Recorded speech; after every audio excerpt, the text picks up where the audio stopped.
Hello, welcome to day one of our virtual symposium, Alzheimer's. Why haven't we solved it yet? Thank you very much for joining us. We're very glad you're here, and I've been watching some of the comments that attendees have been posting, and all of us have an interest and an investment in this topic. I'm Jay Ingram. I'll be your host and moderator for this event. For those of you who don't know me, I was at one point host of the CBC radio program, Quirks and Quarks, and the science show Daily Planet on Discovery Canada. I'm also the author of several books, including The End of Memory, A Natural History of Aging and Alzheimer's. And I have a personal connection to Alzheimer's as well, with my mother, who died a few years ago. So I too have a lot of interest in this topic, both personally and professionally. Just going back to the title of today's symposium for a moment, why haven't we solved it yet? May seem like a simple question, but there are no simple answers when it comes to Alzheimer's, the most common form of dementia. This is a disease that has become the biggest health threat facing the global population today, especially when we finally conquer COVID. It's a disease that robs us of our loved ones, our friends, our neighbors, our colleagues. And although there are several good theories, this is a disease, the cause of which remains a mystery to this day. And that's why we're all here today to talk about where we stand in the fight against Alzheimer's. What are some of the barriers to further progress in drug development and research? What are the risk factors that can help us reduce our chances of developing the disease? And what are some of the biggest challenges facing those living with Alzheimer's and their families and caregivers? Today, you're going to hear from some incredibly passionate speakers who have made it their life's work trying to answer this question: how do we solve Alzheimer's? We're confident that once you hear from this roster of world-renowned experts, you will leave feeling informed, inspired, and hopeful. I'd now like to introduce Dr. Brad Wouters, Executive Vice President of Science and Research at the University Health Network, Canada's largest research and teaching hospital, to say a few words. Well, thank you, Jay, and thanks to all of you, the over 1,000 people that are here today with us, who've taken the opportunity to join us on this fantastic symposium today. And Jay, like you and like everyone who's online today, Alzheimer's is something that touches us all personally. I have the incredible opportunity as the Executive Vice President of Research to interact with and listen to and understand the incredible scientific challenges and also the scientific progress that's being made.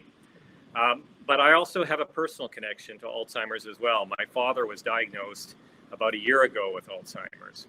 And so I get to see this issue from both sides of that fence, from the challenge on the scientific side and on the personal side of the loved ones that are affected by this disease.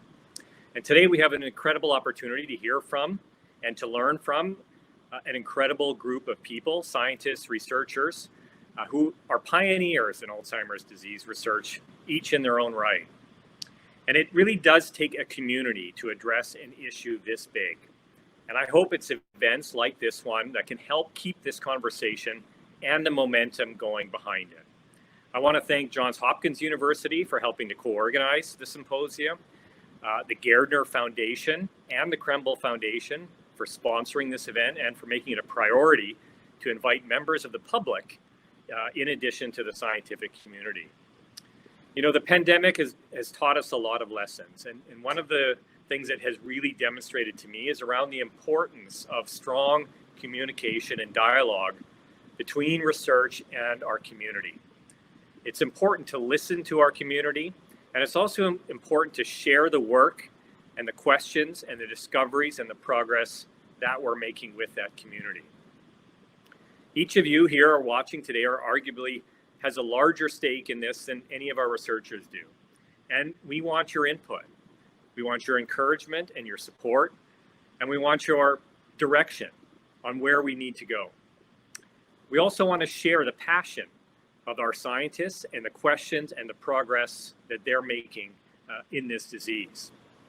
And there's obviously a huge need to better understand the underlying causes and issues that affect Alzheimer's disease in order to develop new ways of treating patients, new ways of diagnosing them, and one day to slow or stop the progression of this disease. And importantly, we absolutely must find ways to reduce the stigma for those living with Alzheimer's disease and dementia in general, and to offer them hope for the future. UHN's Krembil Brain Institute is committed to this goal through advancing basic research, through drug development, and of course, through exceptional clinical care. And at UHN, our primary value is that the needs of patients come first. And that means not only taking excellent care of patients that come into the hospital today, but also continuously looking for ways to help patients that are going to come to our hospital in the future, to have better therapies and better options for those patients than we have today. And when it comes to Alzheimer's disease, there really are no boundaries. We are one global community facing a global problem, and a problem that continues to get worse in society. And this is the message of the video that you're about to see. We will all be touched by Alzheimer's disease at some point in our lives, and we need each one of us to contribute to the solution going forward.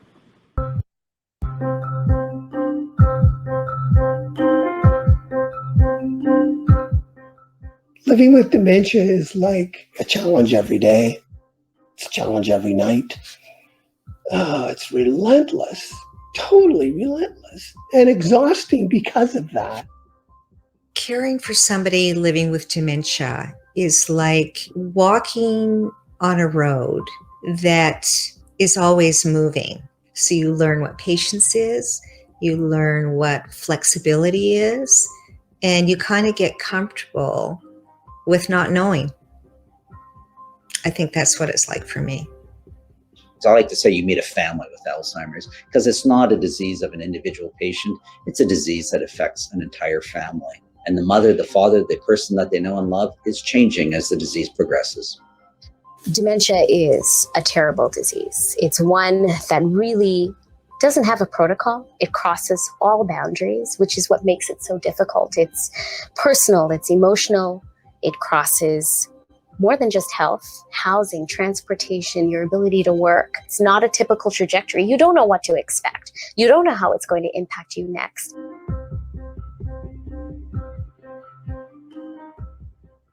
Dementia is one of the few conditions with the level of crisis that we currently have for which we have no treatments.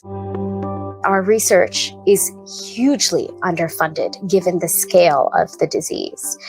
We are currently funding about $5 per person diagnosed with dementia. That is the lowest funding for a disease, period, in Canada.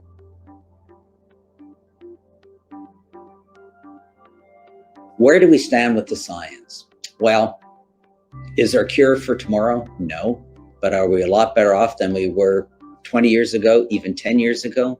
Yes. When you approach Alzheimer's disease, there's lots of different avenues. And have we picked the one avenue, which is going to be the route to success? Probably not yet, but we know a whole lot of avenues that we shouldn't be taking. And every time research is done, it lets us narrow that field and get just a little bit closer. What gives me hope is hearing the stories from people who are living with dementia, who are honest, who are brave in telling us what they're dealing with, and they are impatient. They don't have time to wait around for another 15 years before we figure out that this is an issue and start investing in it. I want to be part of whatever we'll do. It's easy to help when you've got it. You can talk about it. I think it's valuable for the scientific community to understand the experience of what's happening, because that inspires what is studied. That sort of combination between care and cure is very important. I want to share my story because I want to help others. And I believe others can be helped.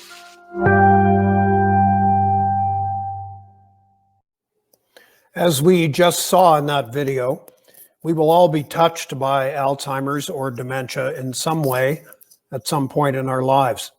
That's why events such as this one that aim to bridge the gap between the science and the public are so important. I have a few housekeeping notes, quick ones, before we move on to the speaker presentations. You'll notice an Ask a Question feature at the bottom of your screen.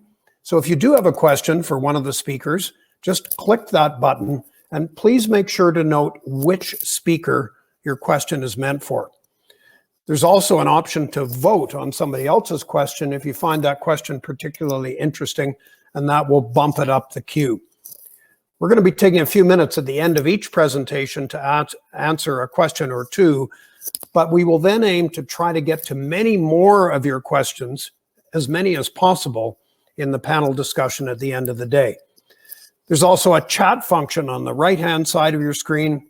Feel free to let us know what's on your mind, but we do ask, keep your comments succinct and, most important, respectful. We're going to be active on social media during the event. We've created a hashtag Solve Alzheimer's. Please feel free to include the hashtag in your posts and tag us as well at KBI_UHN. I'd now like to introduce our first speaker and co-organizer of this event, Dr. Barry Greenberg. Dr. Greenberg joined the faculty of the Department of Neurology at the Johns Hopkins University School of Medicine in 2018. He's currently directing the development of an Alzheimer's disease translation center there. Dr. Greenberg's been involved in Alzheimer's disease research and drug discovery since 1985. And today, he's going to be speaking about the importance of precision medicine for the development of effective Alzheimer's disease therapies. Welcome, Dr. Greenberg. I would like to thank the meeting organizers, but as a co-organizer, that would mean that I'm thanking myself. So I'm not going to do that, but I will thank Dr. Donald Weaver for having invited me to co-organize this event. And I'd also like to appreciate the Gardner Foundation and the Kremble Foundation for their support. I have no disclosures that pertain to the talk that I will be giving today. Under the title of the symposium, Alzheimer's, Why Haven't We Solved It Yet? I'll be speaking about the importance of precision medicine for the development of effective Alzheimer's disease therapies. So let me start with a little bit of perspective and introduce to you an organ that you all have functioning in your body right now called the human brain. It weighs about 3 pounds. It contains about 100 billion neurons or nerve cells. Now, each nerve cell is connected with up to 10,000 others. So if you do the arithmetic, that's equivalent to 1,000 trillion neuronal synaptic connections. And that's a big number, so let's put it into perspective. The Milky Way galaxy, for those of you who like to look at the stars at night, has an estimated 400 billion stars. So a typical human brain has about 1/4 the number of neurons as stars in our galaxy. But if you count the synaptic connections, that's equivalent to the number of stars in approximately 2,500 galaxies the size of the Milky Way. Plus, there are more numerous in the brain, more numerous in the brain than neurons or other cell types, such as astrocytes, microglia, parasites, oligodendrocytes, endothelial cells. Some of you know the names of these cells. And if you would take the blood vessels, this is the most highly vascularized organ of the body. If you would take the blood vessels in a typical 3-pounder human brain and stretch them out end to end, they would extend for over 400 miles. 3 pounds. And as the first speaker, I think it falls to me to show a picture of Dr. Alois Alzheimer, after whom this disease is named. And I'd like to mention that I also have a personal connection to the disease in the family, and I won't go into that story now.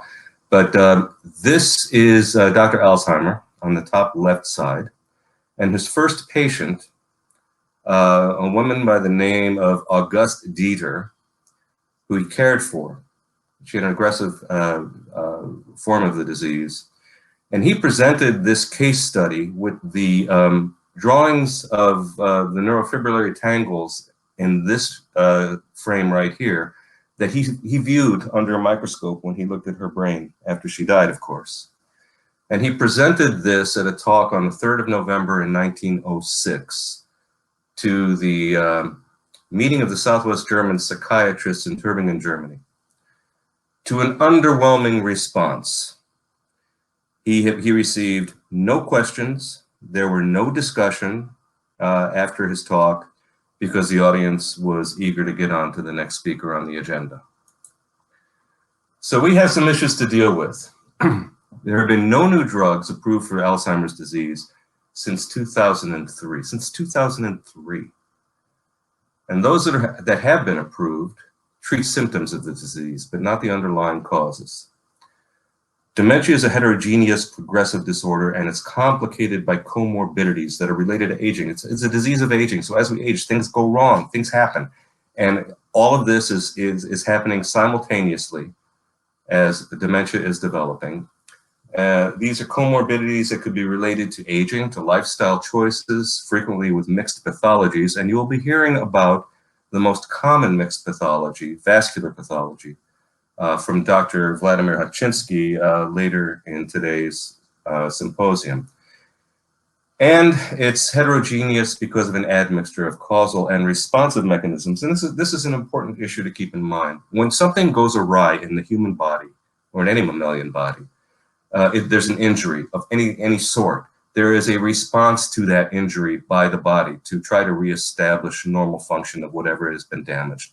So as the brain is progressively degenerating, there is a response in the brain to prevent that from happening. And it becomes a battle. If the degenerative process is more strong than the resistive mechanisms, the subject goes on to develop what we can see in the clinic as a manifested clinical dementia. If the responsive mechanisms are strong enough to withhold the degenerative processes, then we never see that patient in the memory clinic. So the advancing neurodegeneration and the resistive processes against that neurodegeneration are a battle, and both heterogeneous in nature. And that's one of the reasons why the disease is as complicated as it is. So understanding reserve and resilience in the brain, and this is a topic that Dr. Sylvie Belleville will be speaking about tomorrow, is as critical as understanding the progressive disease in order to address the biology of dementia, which is a combination of those two features. Moreover, disease subtypes exist. The rates of progression vary among subjects. Homogenizing Alzheimer's disease by considering it a single disease overlooks these complications and has been a contributing factor to clinical trial failures. So here's a colorful graphic that just lays out some of the contributions to this heterogeneity. You have risk factors and you have protective factors. And risk factors, but in lifestyle factors, alcohol, unhealthy diet, smoking, obesity, hypertension, high cholesterol, diabetes. These things are all risk factors for the disease, for Alzheimer's disease, dementia. And there are protective factors: physical activity, cognitive and social activity, education, a concept that we haven't really defined yet called brain reserve. These are protective. So risk factors, protective factors, these are things that are part of lifestyle. And then you have something which is not controllable. It's your genetics, your genes. And it's a combination of all of these things as you progress through life that may or may not lead to dementia. So let's talk about the genetics for a brief moment. With rare exceptions, Alzheimer's disease is a complex multigenic disorder. And here are those rare exceptions: early onset dominant mutations that cause the disease. If you have one of these mutations, you will get Alzheimer's disease at a predictable point of time in your life. There's the APP gene, the amyloid precursor protein gene on chromosome 21, and there are two presenilin genes, presenilin 1 and 2. These are enzyme subunits that are involved in the processing of the amyloid precursor protein, as well as a number of other proteins. Presenilin 1 is on chromosome 14, presenilin 2 is on chromosome 1, and about 2 to 5% of Alzheimer's disease is due to these mutations, and that's all. There are even rarer protective genes, and those are listed in this box here. But there are also many genes that can be considered risk factors. These do not mandate that you will get the disease, but they do impact on the relative risk. And the strongest risk factor resides within the gene in the protein called apolipoprotein E. This is a protein that is involved in lipid metabolism, in cholesterol metabolism, and many other things that we really don't understand all that well. The most common allele form of ApoE in the human population is ApoE3. That's about 78% of people have the ApoE3 allele. ApoE4 is a bit more rare, 14% prevalence. If you carry an ApoE4 allele in either one or two copies in your genome, in your DNA, your risk goes up significantly for the development of Alzheimer's disease, especially if you're a woman. And that is another issue that relates to the heterogeneity, to the complication of Alzheimer's disease, because there are other factors that are at play, including sex, biological sex. And doesn't mean that you're scot-free if you're a man, but if I'm carrying an ApoE4 allele, I'd rather be a man than a woman. A lot of other reasons that I'd choose the other. But ApoE2 is a protective allele, and this is relatively rare. And that if you carry an ApoE2 gene, you have a lower prevalence of developing Alzheimer's disease. Now, there are many other genes that are also contributing risk factors for the development of Alzheimer's disease, and these have been discovered over the years by GWAS studies. This stands for Genome-Wide Association Studies, to identify risk locations, loci in the DNA, which are genes or just genetic loci, polymorphisms. There have been about 1,400 studies published over the past 10 to 20 years. And over 700 genes that contribute to risk in combinations that approach but never quite reach the same intensity as apolipoprotein E.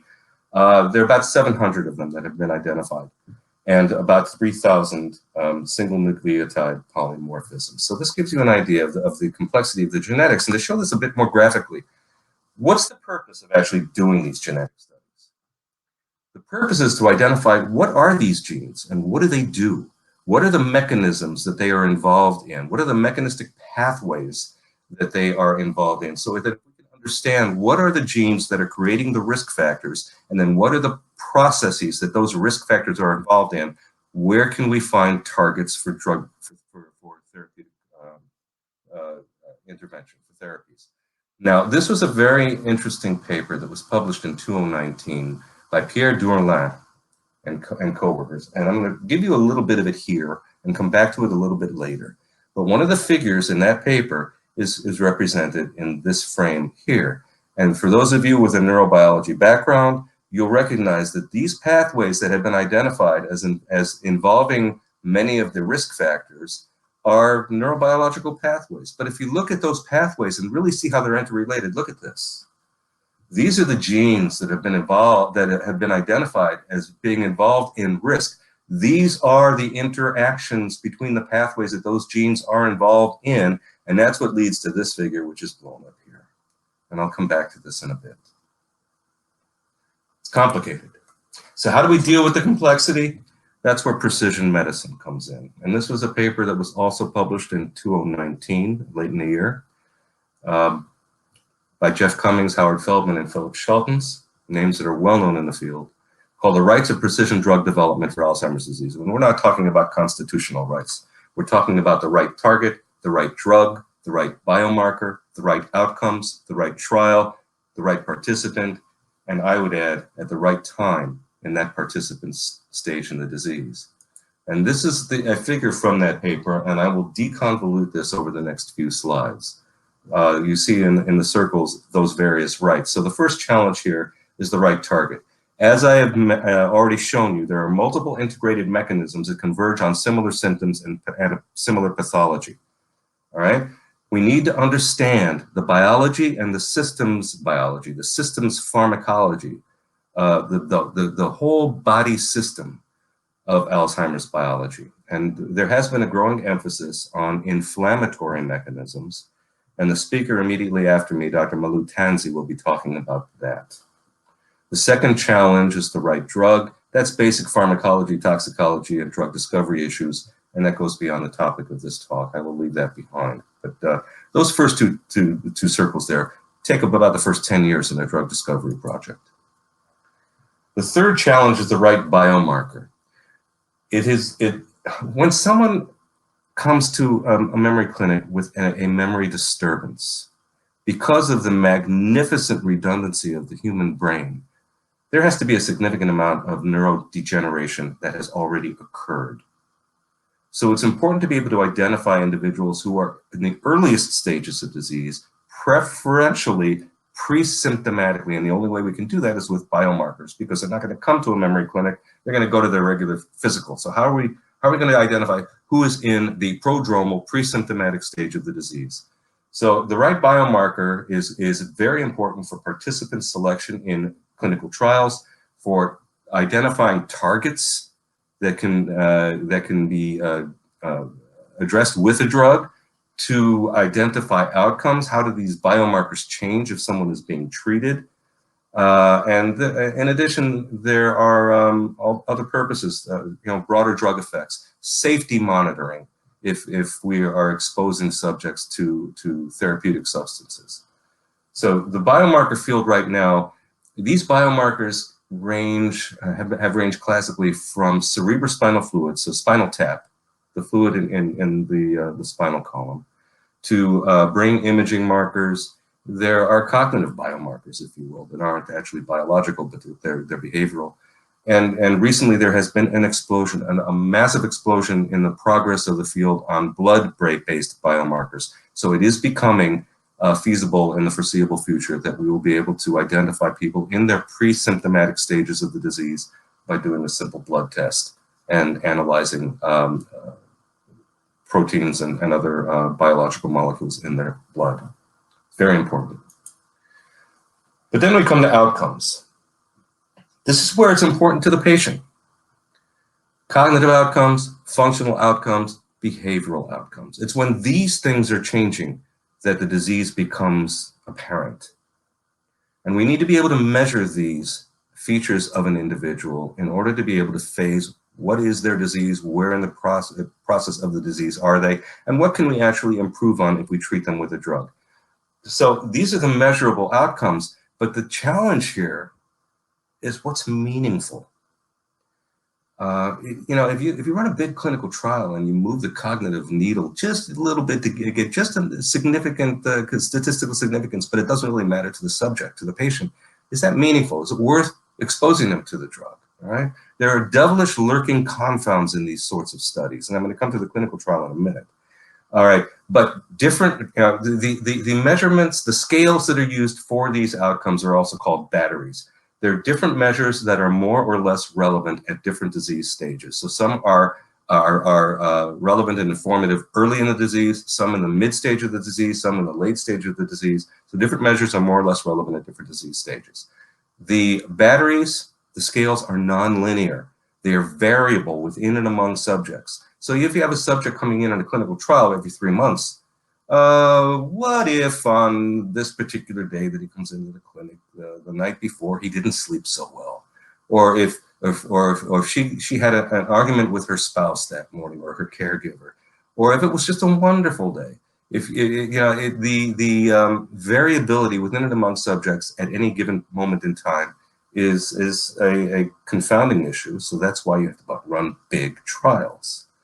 And there are also impacts such as diversity, that includes racial and ethnic diversity, sex and gender identification, socioeconomic diversity, and that's a subject that Dr. Barnes will be speaking to you about tomorrow, very important subject.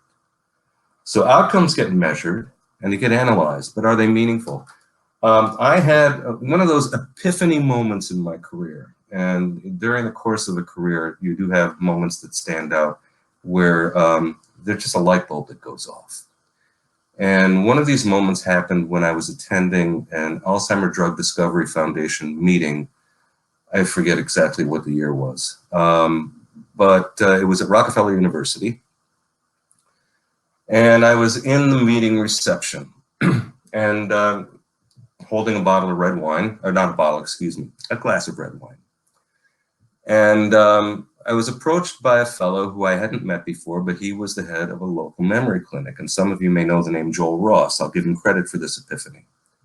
And he came over to me and said, so what are you working on? and I was working for the company AstraZeneca at the time. I was leading a drug discovery project. I said, I'm working on a disease-modifying agent to treat Alzheimer's disease. And he looked at me and said, are you bleeping out of your mind? And he didn't use the word bleeping. He did use another term that begins with the letter F. And I said, come again? And he said, well, how are you going to know if it works? I said, okay, we're developing this compound. We're going to use it as a drug. We're going to run a clinical trial that has a couple of dosing arms and a placebo arm. And if we can slow the progression of the disease in patients who are taking the drug relative to those on placebo, it's working. And he looked at me with a furrowed brow and said, are you bleeping out of your mind? And I said, okay, now I need you to explain what you're thinking about. He said, okay, let's play this forward. You've developed this drug, and it slows the progression of the disease. You have succeeded, and you give it to grandma. And grandma's taking this drug. What does she experience? And I was kind of at a loss for words. He said, she's still going to be experiencing a progression in her disease, in her dementia. She's not going to understand that it's happening slower than if she weren't taking the drug, or slower than someone on a placebo. She's still progressing in her disease. Slowing the progression of the disease isn't meaningful. Stopping the progression of the disease or improving on the symptoms of the disease, that's what you need to be doing. That's meaningful. And all I can say in retrospect is I obviously remember the moment, and it was over a decade ago, and it was a good glass of Cabernet. Then we get to the right participants in a trial. And the paper that I'm referring to here refers to the stage of the disease, preclinical, prodromal, or dementia. But it's the challenge here is that it isn't just the stage of the disease, it's the disease subtype. There are clinical subtypes, genetic subtypes, there are differences in comorbidities and lifestyle, differences in rates of progression, and again, racial, ethnic, sex, and gender diversity. So all of this has to be taken into account when considering precision medicine. And then there's the challenge of the trial. I'm talking about phase 3 trials now, where you've actually gotten to the point where you're looking for approval of a drug. So you have to petition, you have to apply to the regulatory agencies, the Federal Food and Drug Administration in the States, Health Canada in Canada, the EMA in Europe, and you have to show them, demonstrate to them what your plan is. What is the trial design? What will define success in a given trial of a drug? And that's the goal is to reach this magical statistical figure of p less than 0.05, which in rough terms means there's less than a 5% chance that your interpretation of the data is wrong, okay? That's the magical p less than 0.05. Now, in order to convince the regulatory agencies that you know what you're doing, you have to define the effect size that you will develop relative to a placebo with the treatment arm versus a placebo arm of a trial. You have to be able to demonstrate the sensitivities of the measures that are going to go into determining what the outcomes of the drug are imposing on the subjects. You have to know how long it will take to observe the effect, how many subjects will be required, and that you have to account for within and between subject variability, which I've just already explained to you. And because these trials generally require 1,000 or more subjects in order to even be able to approach that p less than 0.05 target, you can't do them all at one clinical site. This is multi-site, generally multinational sites, which means you also have ethnic variability and cultural considerations. This is hard. It's what goes into a phase 3 trial. Now, moving away from those rights, let's consider briefly the term pharmacogenomics. Pharmacogenomics refers to the interrelationships between the genetics, the genome-wide association studies, and functional genetics, the mechanistic pathways that are involved with the genes that you've identified as risks. And these pharmacogenomics has implications for mechanisms and for therapies. So if you have identified a target, maybe there's a therapy that that modifies the activity of that target. All right. So this paper, which came out last year, very interesting paper. It was a within subject longitudinal study, long-term study of individual subjects, of their blood and gene expression biomarkers that tracked with which tracked with their short-term memory. So it was a study of these blood and gene expression markers, their short-term memory, to identify what tracks together. And some of the biomarkers they identified were targets of existing drugs, including some that had failed in Alzheimer trials. The line that spoke to me in this paper was the following: various signatures present in individual patients.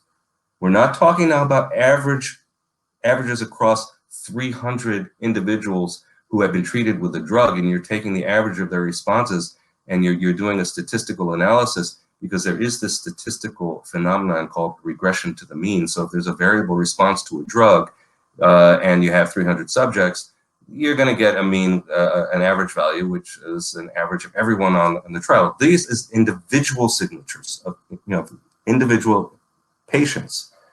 And this could be used in the future to choose the best repurposed drug for each patient. And I'm going to come back to that concept shortly. And now let's consider again functional genetics. This was that paper that I showed you earlier by Pierre Durlin.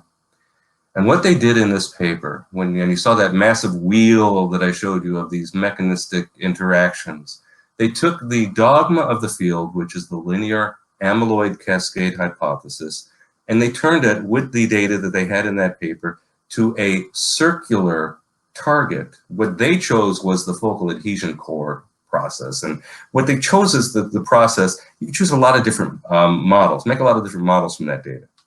But this is what they chose. But the point was there were multiple entry points into that cycle.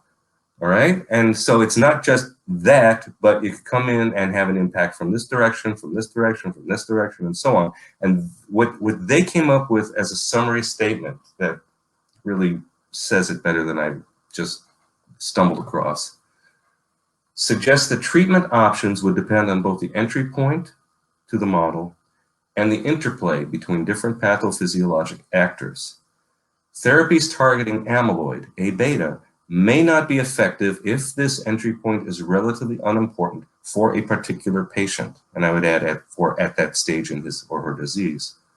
It thus would be necessary to develop multiple therapies targeting different entry points and individualized model such that polytherapies and personalized medicine approaches can be developed. Beyond drugs, there's been an expanding emphasis on lifestyle factors. One of the questions that I came up with years ago was, what if you need a certain level of cardiovascular health for a given drug to work? And we haven't really queried that systematically yet. Large community studies have identified several modifiable lifestyle factors that relate to the maintenance of cognition. And randomized multidimensional lifestyle modification trial studies have begun to provide greater focus on the importance of non-pharmacologic interventions. This is a topic that Dr. Laura Baker will be speaking about before the end of today's session. And I'm not saying non-pharmacologic in the absence of pharmacologic. There could be a combination of combination therapy with a drug and a non-pharmacologic intervention. But to be noted, attention is growing that even multi-domain lifestyle modification studies will benefit from personalized approaches. So the question we have to deal with is, why have Alzheimer trials failed, or have they really? Most trials do contain responders and non-responders beneath all the noise in the data, despite having failed to achieve the pre-specified p less than 0.05 on the primary outcome across the cohort due to statistical reasons. Potential responders may be distinguishable from non-responders in retrospective analyses. You can't get a drug approval on the basis of a retrospective analysis. You can frame a hypothesis that then needs to be tested. But you may be able to distinguish who's responding to the drug and who isn't from these post hoc analyses. And an example of that is Biogen's aducanumab, which has been in the news. Some of you may be aware of that. You know, the fact that it's in front of the Food and Drug Administration, again, after the trial was stopped for futility, is because of retrospective analyses of the primary data. What characteristics might identify testable subgroups that could inform a follow-up double-blind placebo-controlled study? So what might we be doing wrong? We're homogenizing a heterogeneous disorder, we being the field.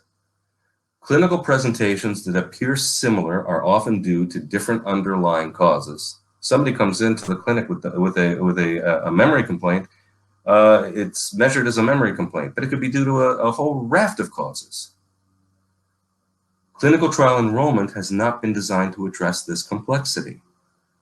And there's insufficient consideration at this point of lifestyle and diversity issues. So how do we transform our approaches? We design trials of disease subtypes based on genetics, biomarkers, phenotypes, the individual characteristics of the patients and their lifestyles. And we accept that there may be no single treatment for AD. Now, I can say this because I was in the pharmaceutical industry for a couple of decades. Bad news, pharma, all right? We need to accept that there may be no single treatment for Alzheimer's disease, that we won't treat everyone with a single therapy, and that's okay.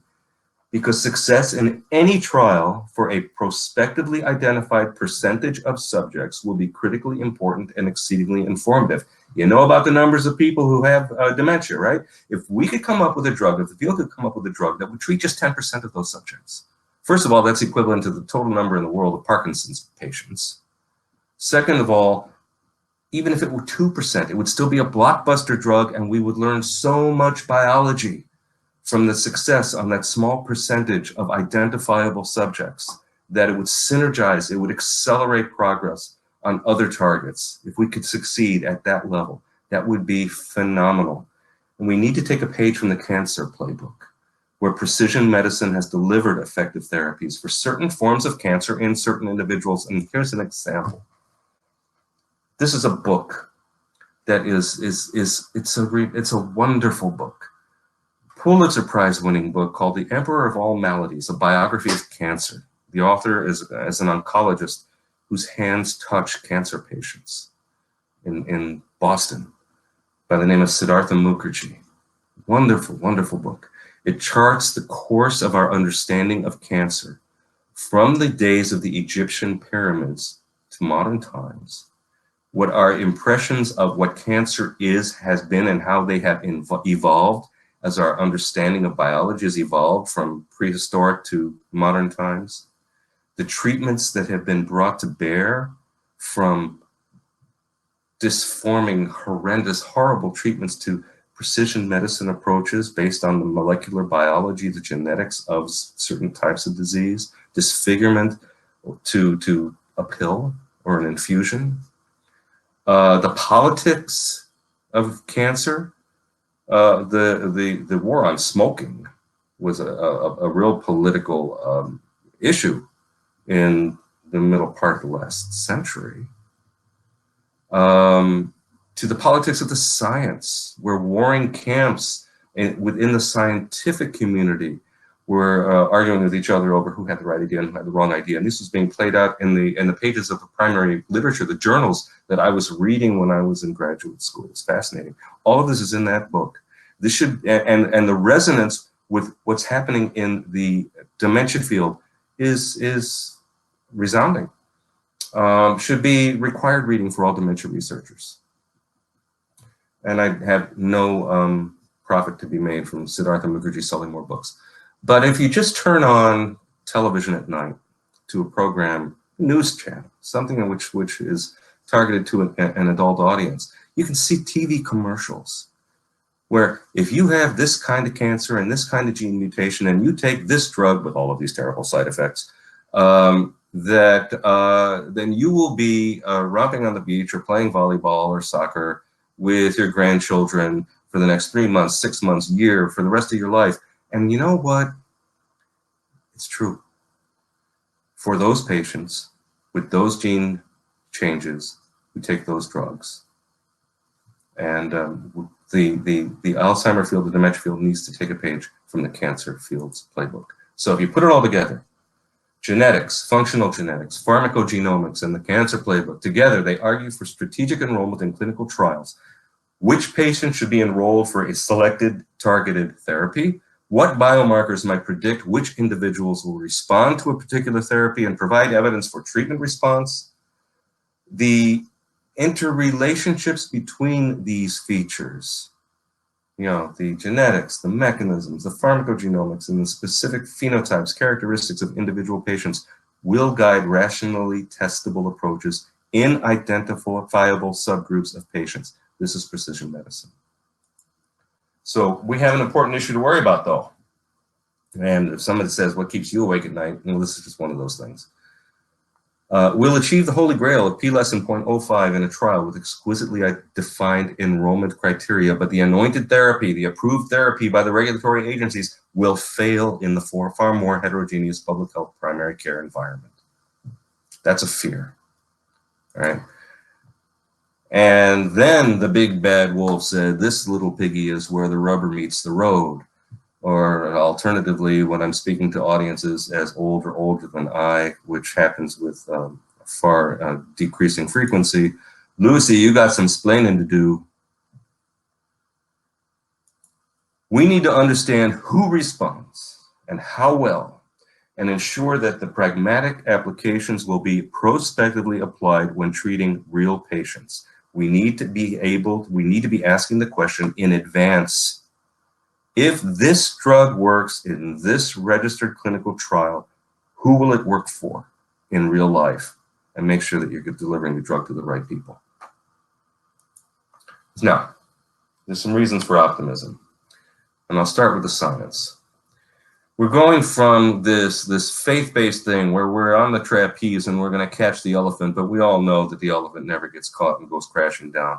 When we're transforming this faith into a more objectively driven, how do we get from the negative to the positive by prospective planning? The science, there's a growing appreciation for the limitations of historically customary approaches to drug discovery and development, to the biomarkers of early disease and disease subtypes that will also inform treatment responses, to targeted therapies based on precision medicine, to diversity issues for treatment outcomes and for understanding disease biology, and something I didn't even touch on today, the potential for drug repurposing and combination therapies, and then the interplay between pharmacologic and non-pharmacologic interventions. And if you take all of this, these things that are being appreciated now, and think about it, that is a massive amount of science that happens over decades.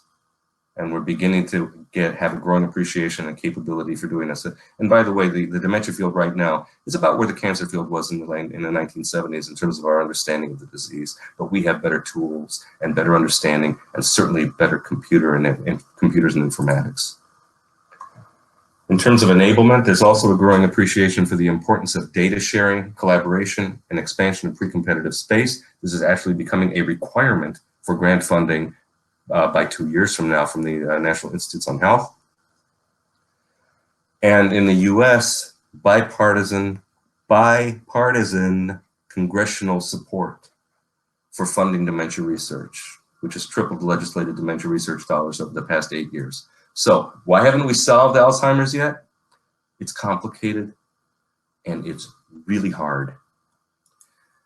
And the requisite Larson cartoon, the moment when Alzheimer's scientists recognized these issues, and that's the caveman with his caveman microscope and looking under the lens and saying, it's a mammoth. I'm going to stop here and be happy to do entertain discussion, take questions. And Michael, you can take me off the screen, take my slides off the screen. Well, thank you very much, Dr. Greenberg. Very interesting presentation because on the one hand, I feel like we're getting a much better handle on the variety of causes and symptoms in Alzheimer's and other dementias. But at the same time, that implies much more research has to be done. You mentioned early on that the last drug that was approved was in 2003. You also mentioned that aducanumab is up for FDA approval in the US in the coming months. If a single drug like that gets approved, do you think that can have some sort of significant impact? It's a little bit dangerous for me to be talking about aducanumab. If a single drug would get approved, it'll get approved on the basis of a clinical trial. It's still going to have to be determined whether or not it's going to be effective in primary care. It will be effective for some subjects, and the similar things happen in other diseases. If you have hypertension, there are drugs that work better in some patients than in others, and but there are good biomarkers to track the responses to the drug. Yeah, it'll have an impact. We will certainly learn a great deal by understanding who is responding to the drug and when and how. For there to be a belief that a single drug is going to just solve the whole problem right now, I think that's a bit of a, let's just call it a stretch objective. You also spent some time dealing with the genetics, and we have a question from the audience, which is not atypical of questions about genetics, and I'll just read it to you. My mother developed Alzheimer's in her mid-80s, and my father dementia in his late 80s. Mid-80s, then late 80s. What are my chances? About equivalent to if your parents didn't develop dementia. Maybe slightly more than that, because if they developed dementia in the mid to late 80s, it's a disease of aging. It's something that if I were asked that by someone who was concerned with their own cognitive health, and I have been by members of my family, I would say don't worry about it. First of all, the statistical likelihood of you developing dementia isn't really increased that much by parents who develop it in their 80s or mid 80s.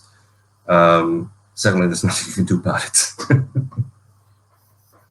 And of course, any individual can be addressing risk factors, which in turn would lower whatever additional risk the genetics brings. Well, thank you very much, Dr. Greenberg. Really appreciate you kicking off this seminar. Our next speaker is Dr. Malu Tansey. She's the co-director of the Center for Translational Research in Neurodegenerative Disease at the University of Florida.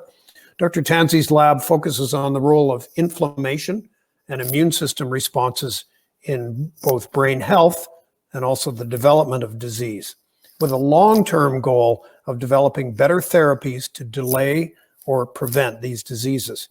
Dr. Tansey is also a fierce advocate for women and other underrepresented groups in STEM, science, technology, engineering, and medicine. And we welcome her here today to learn more about her work. Dr. Tansey.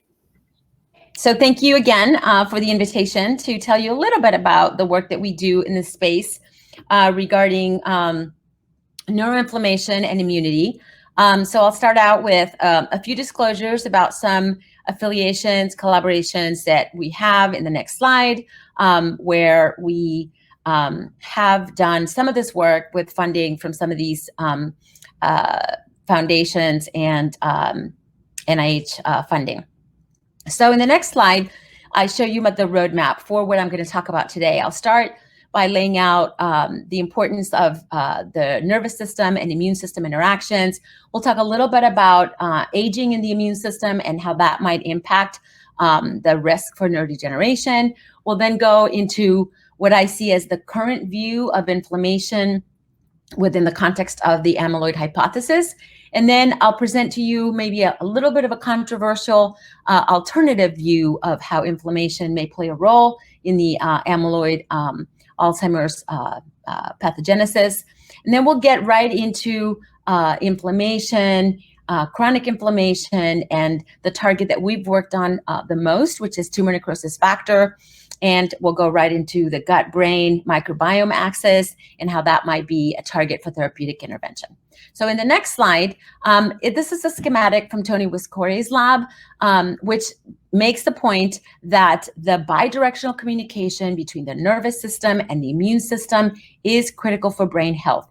Under normal conditions, you need to have good communication at the cellular level at the brain level, tissue level, and at the organismal level. And the cytokines that you see here illustrated in blue are critical for communication. And so we should not think of inflammation as a bad thing. A lot of these molecules are critical for communication between neurons and glia. And it's only when they are overproduced or underproduced that you end up with risk for pathology. So in the next slide, I'm going to basically make the point that Barry brought up, which is that, we have this balance in the brain. We have microglial cells, which are the brain resident innate immune cells that are in charge of keeping the house clean, if you will. They're the professional phagocytes. They remove debris by phagocytosing it, including beta amyloid, tau. They migrate, they provide trophic support, they secrete cytokines, some of them illustrated here. And it's their job to provide support to the neurons. You can think of them as the parents of the CNS, and the neurons are more like the children that are more dependent on the parents. And in the next slide, I basically bring the importance of the microglia as the innate immune cells that are then important for harnessing the adaptive immune cells through a process called antigen presentation. So in the next slide, you will see that when these microglial cells present antigen or engulf things from the outside, including pathogens, and they process them, they put bits and pieces on their surface, they decorate themselves through MHC class 2 or MHC class 1 receptors. They then present these bits of peptides, of things that they've engulfed, to naive T cells.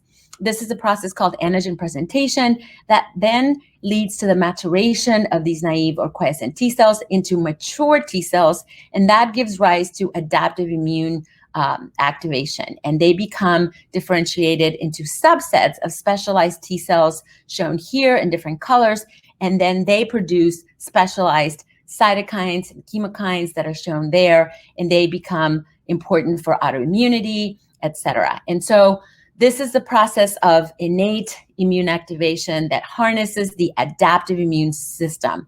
And this works very well when you're young, and it starts to malfunction as you become older. So in the next slide, I'm going to make the point that because we've lived very long, there's been evolutionary pressure for genes and gene variants to give you robust immune responses, right? We are social beings and we gather in groups. And because of that, we need to fight infectious disease, including COVID, right? And so it is thought that the idea was that you need to get to reproductive age, you pass on your good genes, and then that's all she wrote. But because we've lived too long, chronic antigenic load has basically led to this sort of over activation and sometimes underactivation of these responses, and a process called inflammaging, which is characterized by increased low-grade chronic inflammation, and I'll describe that in a bit, and immunosenescence, which is aging of the immune system. That's characterized by loss of immunocompetence and a bit of autoimmunity. This comes together to give you the perfect storm, and keep in mind that age is the #1 risk factor for Alzheimer's and Parkinson's disease. So in the next slide, I'm describing the two-headed monster, if you will, of immune aging. Jay Garanzi and colleagues at Stanford have described this very well in the human immune system, which is consisting of age-related immunodeficiency along with an age-related inflammatory syndrome. And you can see here that that adaptive immune system that I described a bit ago is basically undergoing wear and tear. There's a shrinking of naive T and B cell compartments. There's a contraction in the receptor diversity in these both B and T cells, and there's a decreased sensitivity to the stimuli that they're responding to. Alongside with that, there's a sort of an inflammatory syndrome where there's an excess production of inflammatory cytokines. And very importantly, there's a loss of a failure to of self-tolerance, and you stop recognizing self. And so together, there's this impaired adaptive immune response, and there's a constitutive low-grade inflammation and kind of an age-related autoimmunity. So in the next slide, I want to make the point that, we know these neurodegenerative diseases are proteinopathies, right? And Barry brought up what happens when you have mutations. And so it's easy to understand if you have a mutation in APP or synuclein and you overproduce some of these peptides, that could lead to microglial activation. That's easy to picture. It's a feed-forward cycle, and that's been shown to activate microglia, both in vitro and in vivo. And a lot of those things set forward apoptotic cascades. And then that leads to specific demise of vulnerable populations of neurons. And we still don't quite understand how you can have these divergent triggers converge on inflammatory pathways and then diverge again to give you selective vulnerability of these populations. But what about the 90 or 95% of cases that are not linked to a specific mutation, that are more sporadic, if you will? So we and others have proposed, if you click on the advance, that you can get to the same cascade through the environmental causes or comorbidities, that you might have unhealthy aging and chronic systemic inflammatory diseases, maybe type 2 diabetes, obesity, physical inactivity, infections, environmental exposures, unhealthy diet, dysbiosis. Many of these things could potentially also give you chronic microglial activation, and you might be able to get down to these cascades in similar ways by, if you will, an acquired dance card of repeated environmental hits. And so this is just a model. It's a controversial proposal, if you will, that is being tested in many labs around the world, including my own, where we try to propose to link chronic peripheral inflammation to brain or neuroinflammation. So you can advance the slide again, and again, this just tells you this is a way to link. Now, is there evidence for inflammation in Alzheimer's disease? There is plenty. There's neurohistological evidence, there's evidence from biofluids, evidence from neuroimaging, evidence from epidemiology, and evidence from genetic GWAS studies that associates specific SNPs with risk for Alzheimer's. And together, we're starting to get a picture that there is some association for a subset of patients, maybe where some risk is conferred to by a lot of different genes or environmental exposures. And in the next slide, I will basically tell you that the current view of inflammation, however, goes something like this. It is proposed, and I'm going to use a very simple analogy that's not really appropriate for microglia because they're very complex and heterogeneous, but I'm using it for the sake of an illustration. The idea is that the microglia start out in a very quiescent way, in sort of an M2 phenotype, if you will, that they're neuroprotective, that they're anti-inflammatory, that they're making neurotrophic factors, and along comes the neuronal overproduction of A beta and tau. And that is what sets off then this flip in the microglial phenotype from an M2 to an M1, and they become detrimental, pro-inflammatory, and they become activated. And so this is basically based on a neuronal, that's their fault, and then the microglia become dysfunctional, and that they perpetuate the microglial amyloid pathology, chronic inflammation, and death. And so this view of inflammation in Alzheimer's disease has caused us to overly focus on amyloid therapies. And perhaps if we think of inflammation in a different way and innate immunity in a different way, we might be able to develop different therapies that may give us a little bit better bang for our buck. So in the next slide, I will submit to you that the GWAS studies paint a different picture of Alzheimer's disease. They basically tell us that Alzheimer's in subsets of patients may be an immunologic disease. Why? Because over 60% of the GWAS hits are showing genes that are immune specific. They are either in microglia or in immune cells. And that tells me that we need to be looking at solutions that are immunologic. And so in the next slide, I'll propose to you my controversial alternate view of inflammation in Alzheimer's disease. What if instead of the microglia starting out as innocent bystanders in an M2-like phenotype, what if they're more M1, right? What if they have some of these SNPs that make them not quite as functional as we might think. So maybe they start out in an M1 phenotype, more innate immune dysfunctional, and it's because they're not doing their job in your 30s and 40s that it starts to accumulate, that it's really a microglial driven amyloid and tau pathology because they fall behind. And work from Holtzman's lab and others has shown that you don't need to get very far behind, but as the years go by, you get far behind enough that things start to accumulate. And so this view of Alzheimer's disease and inflammation really pins it on the microglia and the immune cells. It's really them that cause, because we're living too long, that get behind the 8 ball. And so this cascade is really pinning on dysfunctional immune cells that perpetuate the chronic inflammation. And it doesn't matter when you're young, but it will matter when you're old. And so in the next slide, I would submit to you that if innate immune dysfunction is the root cause of chronic inflammation, and then on top of those genetics, you have environmental hits like diet, environment, lifestyle choices, then that may be what then compounds and creates that perfect storm that predisposes certain people for neurodegeneration. And in the next slide, I'm going to resonate with what Barry just said. And that's basically that, we need to think of other targets. We need to think of things that may give us something to think about that are beyond amyloid. And so we have been working on tumor necrosis factor, and that is one of the cytokines that is made by microglia, and one of the things that has been the subject of blockbuster drugs, but not in the Alzheimer's space, more in the autoimmune space. And so in the next slide, I will tell you that one of the things that people have looked at is how has the people that have autoimmune disease like rheumatoid arthritis, what is their risk for Alzheimer's disease if you were to look at it relative to the general population? And it turns out that it's dramatically higher, right? If you were just to look at them, if you look at population analysis.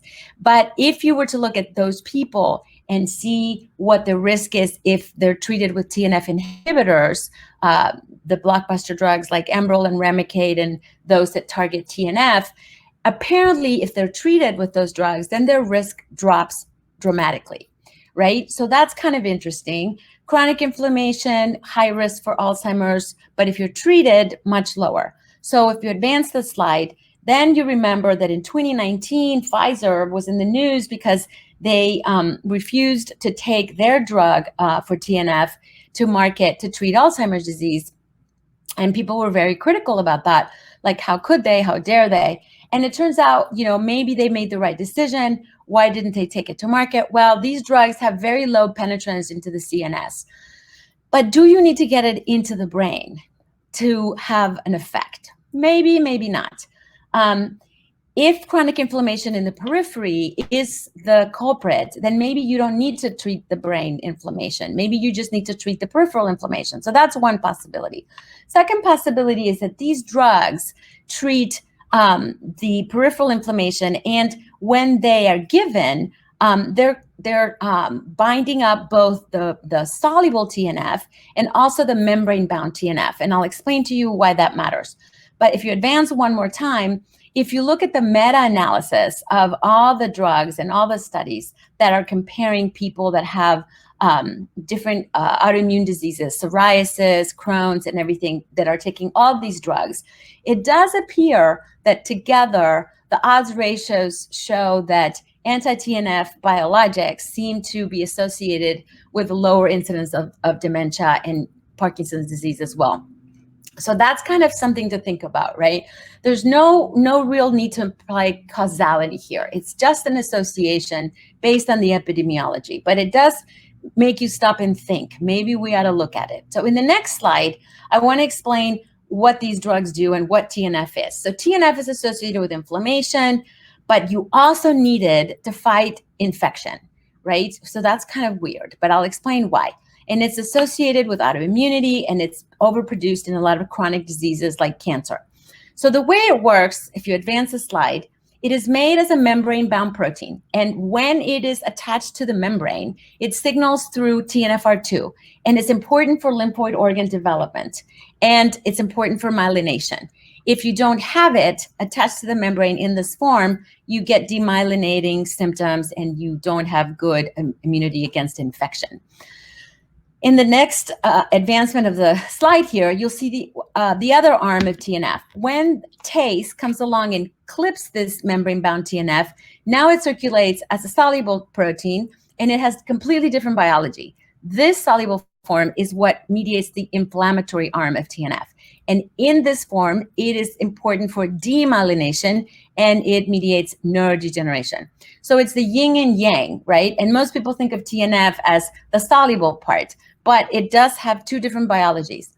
So the drugs that I just mentioned to you block both arms. They bind the membrane bound, they bind the soluble.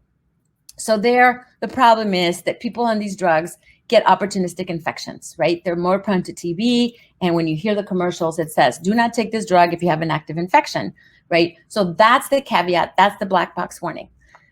So in the next slide, I'll explain that when I was in biotech, before I started my career in academia, I just happened to be landed in a biotech company where they were developing structure-based mutagenesis, using that to develop better and new and improved proteins. And I was the only biologist, and I was given this project for the next generation TNF inhibitors. So we designed a TNF mutant. And this TNF mutant has 2-point mutations. And what it does, it's just basically disrupting binding to receptors. So the TNF in white is not binding to the receptors in blue. And so it's basically has a little nub. And if you advance a slide, you will see that what happens is that it becomes a dominant negative TNF. So if you advance the slide, you will see that this dominant negative TNF forms a heterotrimer with the native active TNF only when it's soluble. And what it does, it sequesters it away from its receptors, right? It does not, however, interact when TNF is bound to the membrane. So this mechanism of action makes it completely selective for the soluble form of TNF. So it is basically the only TNF inhibitor that is able to selectively select for the soluble form of TNF. And so if you move forward then in the next slide, this has now been used in over 62 publications, lots of different labs around the world. It's called Expro 1595, and it's basically used to interrogate when soluble TNF is responsible for some bioactivity. And it's been shown to block synaptic dysfunction, amyloid pathology, immune dysfunction, and cognitive impairment in lots of different models of AD pathology. If you go one more forward, in my lab, we used it to treat fatty liver. Betty Rodriguez showed that in a chronic stress model and high-fat, high-fructose model in a black 6 mouse, Expro is able to block the fatty liver production, fatty liver development. And if you go forward, she was able to show that using metabolomics, that in plasma, you are able to see this development of fatty liver changes that is able to be insulin resistance that is able to be blocked by the use of Expro in these mice. And if you go forward, we were also able to then use it to show that selective soluble TNF inhibition was able to reverse this liver metabolic dysregulation in the black 6. And then if you go one more forward, this is unpublished data where we're now asking what would happen if you go forward if you are able to, this is published, what happens if you give these mice this high-fat, high-fructose diet. They develop solubility problems and they get sociability deficits. And Expro is able to reverse those sociability deficits and the inflammatory network disruption in the brain. This is given subcutaneously, by the way, and it's given, it does cross the blood-brain barrier.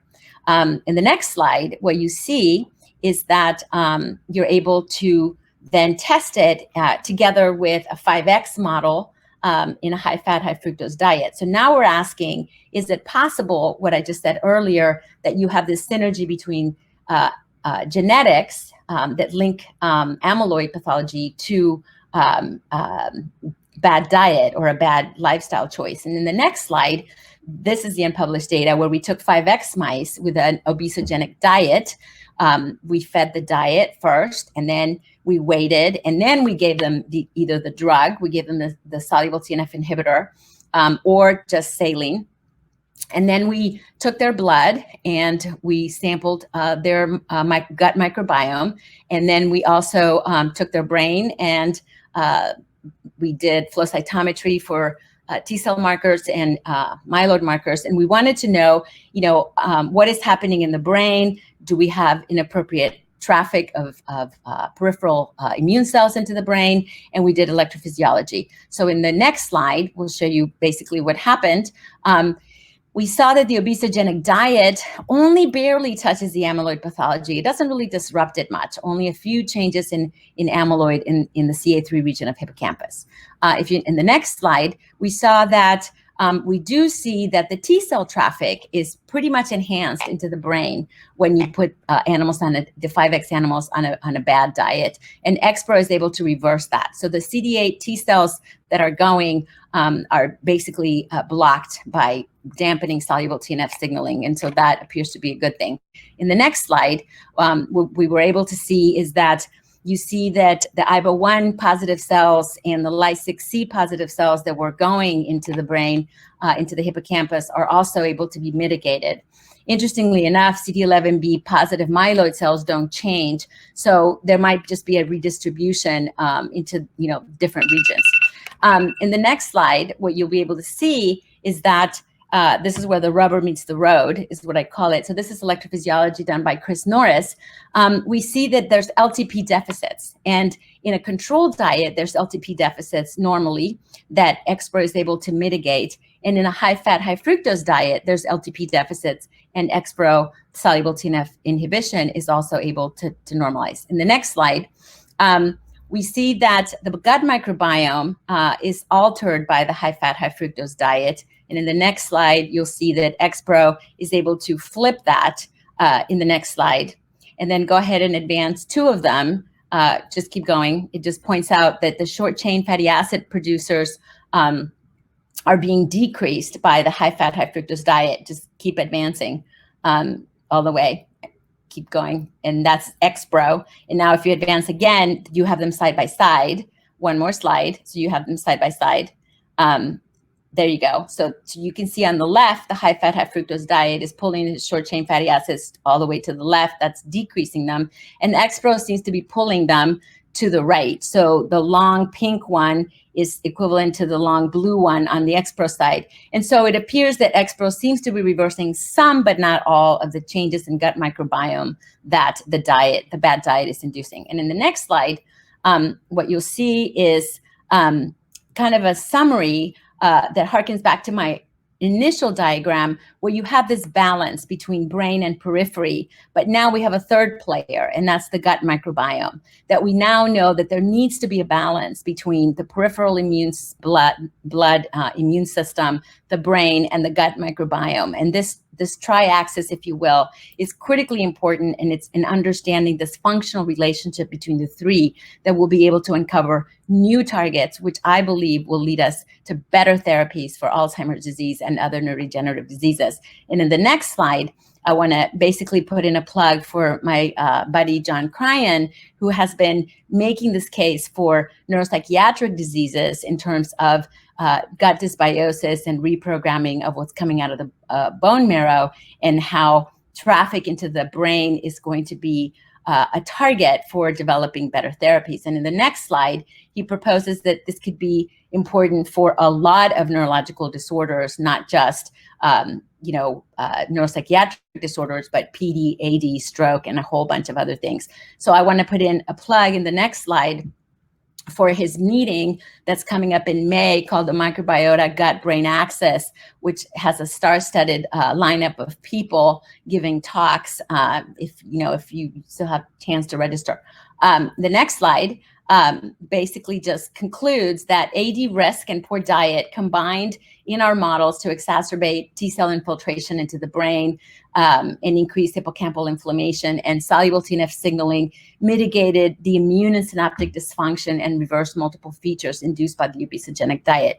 And then soluble TNF signaling was blocked by the XPro and changed some of the gut microbiota in a way that it opposed the high-fat, high-fructose diet, but it did not restore the overall composition to the control diet. So further investigation needs to be done. And so if you kind of translate this into what it might mean for humans, we know from epidemiologic studies that obesity may be a risk factor. And so we feel that maybe this obesogenic diet is likely to induce the dysbiosis and the leaky gut that results in increased BBB permeability, neuroinflammation, and that may be where the risk is coming from. And so maybe targeting soluble TNF with XPro in patients with MCI and chronic systemic comorbidities may reduce their risk. And so in the next slide, I just want to tell you what the next steps are towards the clinic with this biologic XPro 1595. Go ahead and advance. That the Alzheimer's Association has funded a phase 1b clinical trial. Go ahead and advance for Immune Bio, which has basically licensed the XPro. Go ahead and advance the slide. So a phase 1 trial in MCI-AD is going on right now, and they've reported early preliminary results where they have seen 40% decrease in neuroinflammation using DTI MRI-free water, and a 26% decrease in CSF inflammatory factors using O-Link. So it's a very small trial, 18 patients being given weekly XPro sub-Q and over 3 months. And so it's hopeful, and perhaps once that is done, a phase 2 trial may be done to see how this might lower inflammation and then hopefully later lead to some efficacy. The next slide, I think, is just questions, and the next slide, the acknowledgements for the people that did the work. Thank you. Thank you very much, Dr. Tansey. We have a couple of really interesting questions that well, we'll see how closely related they are to what you were talking about. One is, what are your thoughts on the gingivalis hypothesis, suggesting that bacteria P. gingivalis and its enzymes can be involved in Alzheimer's pathology? So it is bacteria, it's not the gut microbiome, but that's the question. Yeah, no, I've definitely heard about that. I mean, I think that an infection that can create chronic inflammatory load in the circulation could very well be a risk factor. And there are people studying that here at UF and in other places. And I think it could very well be something that that contributes. Absolutely. Yeah. Another question related to inflammation is, what about the biologics that target interferon, like Cosentyx? Have they been examined? Yeah, I don't think that any biologics have been examined in a sort of careful, systematic way in a clinical trial, other than Clive Holmes and a few others have done some with Enbrel and Pfizer, I think, in small trials. And I think most of them have been given systemically, and they don't really cross, right? So I think that they need to be done in a way that we can really see if they hit the target. So I think they definitely merit further investigation. A lot of people are generating evidence that, you know, the interferon response is dysregulated in these diseases. STING, that pathway may be another target. So. And a question about diet, because obviously diet is closely related to some of these issues. Which age cohort would be crucial when it comes to diet? Right. Yeah, no, that's a great question.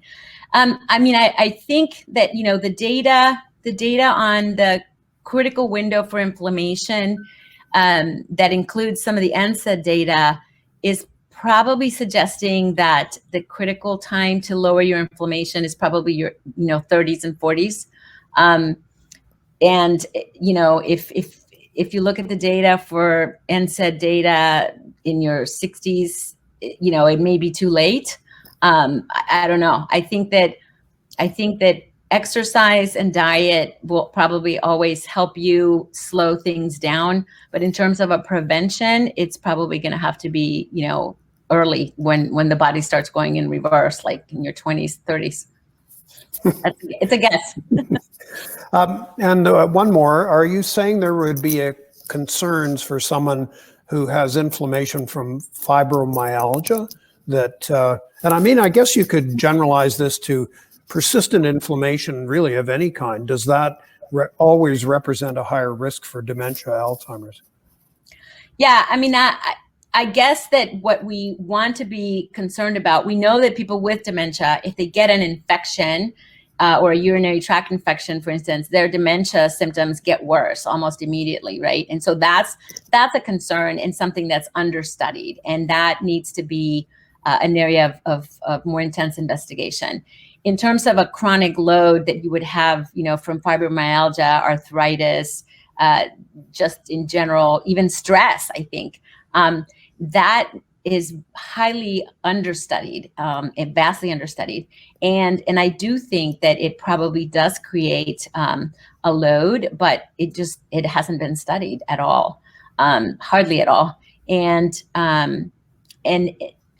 you know, I do think that is potentially something that creates a cumulative, I like to say, dance card along with your genetics. So if it were me, I would try to create a way to keep track of a SNP load and an environmental load, an exposome load, if you will, for things that create that chronic load. And Barry brought up the fact that he thinks of it as that we need to take a page out of the playbook of cancer. I couldn't agree more. I think that in cancer, you have dysregulation of immunity. And I believe we have the same in neurodegenerative diseases. You have the chronic inflammation dysregulates the immune system just as much as it is bad for the neurons. So we need to find a way to reboot and rejuvenate and rehabilitate the immune system in order to help the neurons. Well, thank you very much, Dr. Tansey. Yeah. Really great presentation. Appreciate it. Thank you very much. We are going to pause now for a short 15-minute break. During the break, I'm going to remind myself that STEM stands for science, technology, engineering, and math, not medicine, as I said before. When we come back, we'll have a message from the Chief Science Officer of the Alzheimer's Association. We'll also have our next two speakers, so see you in 15 minutes. I'm Maria Carrillo, Chief Science Officer at the Alzheimer's Association. On behalf of the Alzheimer's Association, I'm pleased to join you today as you meet to drive awareness for Alzheimer's and all other dementia.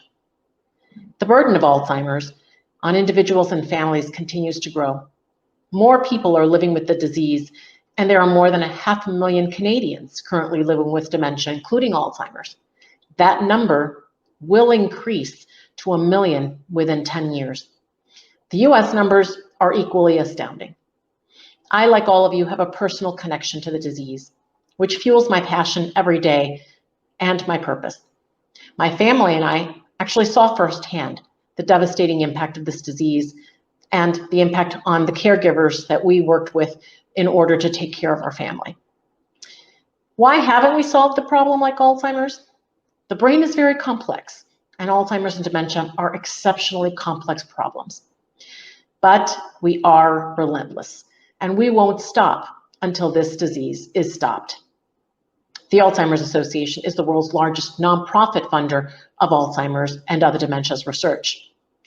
We have a vision of a world without Alzheimer's and all other dementia, and fund the most impactful research with more than $210 million across 6 continents active right now, and I'm proud to say that many of these projects are in Canada. That means that at any given moment across the globe, someone is working around the clock to end Alzheimer's and other dementia. Our Power to the Cloud grant program focuses on clinical trials with the sole purpose of getting potential therapies to the clinic as fast as possible. And as we're waiting for more effective treatments to be available in our doctor's office, there are a number of global studies like the US Pointer study and the global network of worldwide fingers that are trying to build evidence for what we can do now with risk reduction strategies in order to reduce the risk of dementia potentially. And Canned Thumb brings Canada into this important risk reduction consortium. I want to leave you with this, that at any given moment, we are, as a scientific community, working to find answers to help our loved ones. So thank you for everything you do every day to provide care and support for all of those affected by Alzheimer's and any other type of dementia. And thank you for what you do to ensure that we have a future without dementia. I hope you have a wonderful program, and thank you very much for the opportunity to address. Maria Carrillo, she's the Chief Science Officer of the Alzheimer's Association.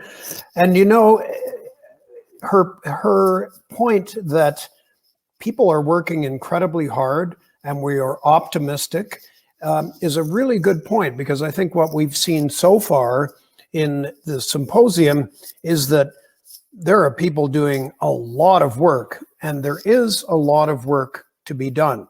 But I would just echo the comment that we're better off than we were 20 years ago, 40 years ago, you know, no matter how far back you go. In fact, if you go back to the 1940s, Alzheimer's wasn't even considered a medical issue.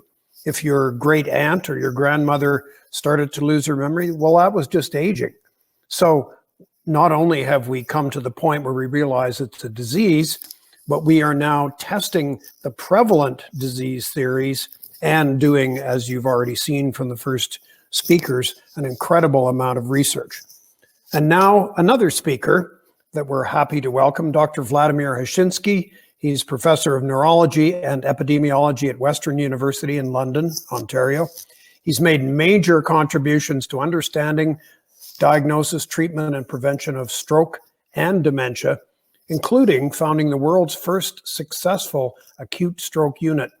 Dr. Hachinski has published 18 books, and in 2020 he received the FNG Star Medal, the Canadian Medical Association's highest award for, quote, outstanding and inspiring lifetime achievement. Welcome, Dr. Hachinski. Hello, I'm Vladimir Hachinski. Thank you very much for that generous introduction.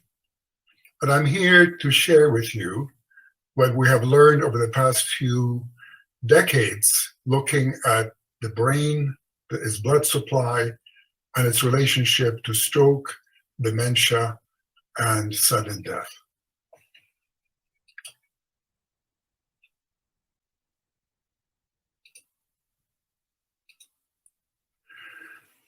The main point I hope to make is that we have enough evidence to prevent not only many strokes and heart infarcts, but also begin preventing some dementias in the near future. But before I do, I want to tell you a few facts about the 3 most valuable pounds in the universe, the human brain. As you can appreciate from this slide, it's full of blood vessels. It turns out that although it only is 2% of the body weight, it takes 20% of the blood with each heartbeat, and also takes 20% of the oxygen and 20% of the glucose. And if you were to put all the blood vessels of the brain end to end, you could travel 400 miles. Most of these vessels are small, they're capillaries. Now, things can go wrong with the brain. One of the common things that afflicts the brain are strokes. And stroke is the sudden loss of a brain function due to either the closure of a brain blood vessel or the rupture of a blood vessel. And the most common types are what's called ischemic, which is the closure of a blood vessel, and the hemorrhagic ones are the ones where there is a rupture of a blood vessel. So the common ones in the ischemic ones are due to clots coming from the heart, or closure in the neck arteries, or closure in the blood vessels of the brain itself. And there are two main types of hemorrhages. One is called into the brain, intracerebral, and the second one is called subarachnoid, usually the rupture of a blood vessel that is a bleb on a blood vessel, an aneurysm so-called. Now, when I was 12 years old, my mother, in this picture, had a stroke. She was in her 30s. One image that has remained with me is she was standing, she was weak on the left side, she had very long hair, went all the way back to the back of her knees. My grandmother combing her, and tears streaming down her cheeks. Now, luckily, she made a full recovery, and it was just 3 years ago that she ran out of heartbeats at the age of 90. I do not know whether that had anything to do with my becoming a stroke doctor, but I'm happy that I did. I started my career at Sunnybrook Hospital in Toronto, and we started working very closely together with John Norris. We are both seated, and John Norris is to my left. At the time, there was no treatment for stroke. There had been 2 stroke units open in the United States, and they were also closed because they did not appear to help patients. Now, John and I were convinced that even if we could not help every patient, we could help some patients. So either he or I examined every patient every day in great detail. So we're able to redress changes in blood pressure and glucose and temperature. If there's any complication, we jump on it and prevent further damage. And at the same time, we had a colleague called Joe Somerville, who's a rehabilitation specialist. She came every day and she looked at every patient and she decided what rehabilitation they needed. And she believed that rehabilitation begins on day 1 and then early mobilization. That turns out to be a very good thing to do. So after a few hundred patients, we didn't need statistics to tell us that fewer people were dying, more people were going home, and some of the patients had not as severe a stroke as we would expect from the beginning because of the very good care we were providing. But we were distressed about one thing, and that is that some of our patients would recover from their strokes only to die suddenly and unexpectedly. So John and I did a number of studies, and we showed that stroke patients had increased levels of adrenaline in the blood. They had evidence of some heart damage because they have the enzyme, the things that you detect the heart infarct with. And also, they had a lot of arrhythmias, irregularities of the heartbeat. So after 5 years of working with John, I was recruited to University of Western Ontario. And there I started working with David Chiquetto, and we developed an animal model of stroke. And we were able to show that if a part of the brain called the insula was involved, then all the complications occurred. And if it was spared, then you didn't get some of those complications. So we now know that having a stroke that involves the insula doubles the chances of developing dementia. And so the doctors can now see that if they have the insula involved, and this particular picture is sort of in the anterior part, this is called the insula, and if the insula is involved, they can monitor the heart very closely and prevent sudden death. Now, the insula is very closely connected with the amygdala. And the amygdala, the right amygdala specifically, is involved in emotion and sympathetic function. And so, in fact, we did experimental work, we did MRI work, and then a colleague, John Gerben, a neurosurgeon, he stimulated the right insula and found that the blood pressure went up and the heart rate went up. If he stimulated the left insula, then the blood pressure dropped and the heart rate decreased. And so we discovered that the right insula is dominant for sympathetic function. In other words, the fight or flight response. And in the left insula is dominant for parasympathetic, rest and digest. So we felt that, stress itself activates the sympathetic system. So we wondered whether stroke can produce stress and distress, but can stress itself precipitate a stroke or heart disease? So at the time, I had a colleague whom I was training. His name was Gustavo Sapoznik, and he and I decided to take a look at all the heart attacks and all the strokes that occurred in the province of Ontario. There were 16,000 heart attacks and strokes. And so we asked the question, is there any day of the year that you're more likely to have a stroke or heart disease or heart attack? And we found a trend in terms of St. Valentine's Day. Love can be stressful. St. Patrick's Day, Thanksgiving, Christmas, Easter, Labor Day.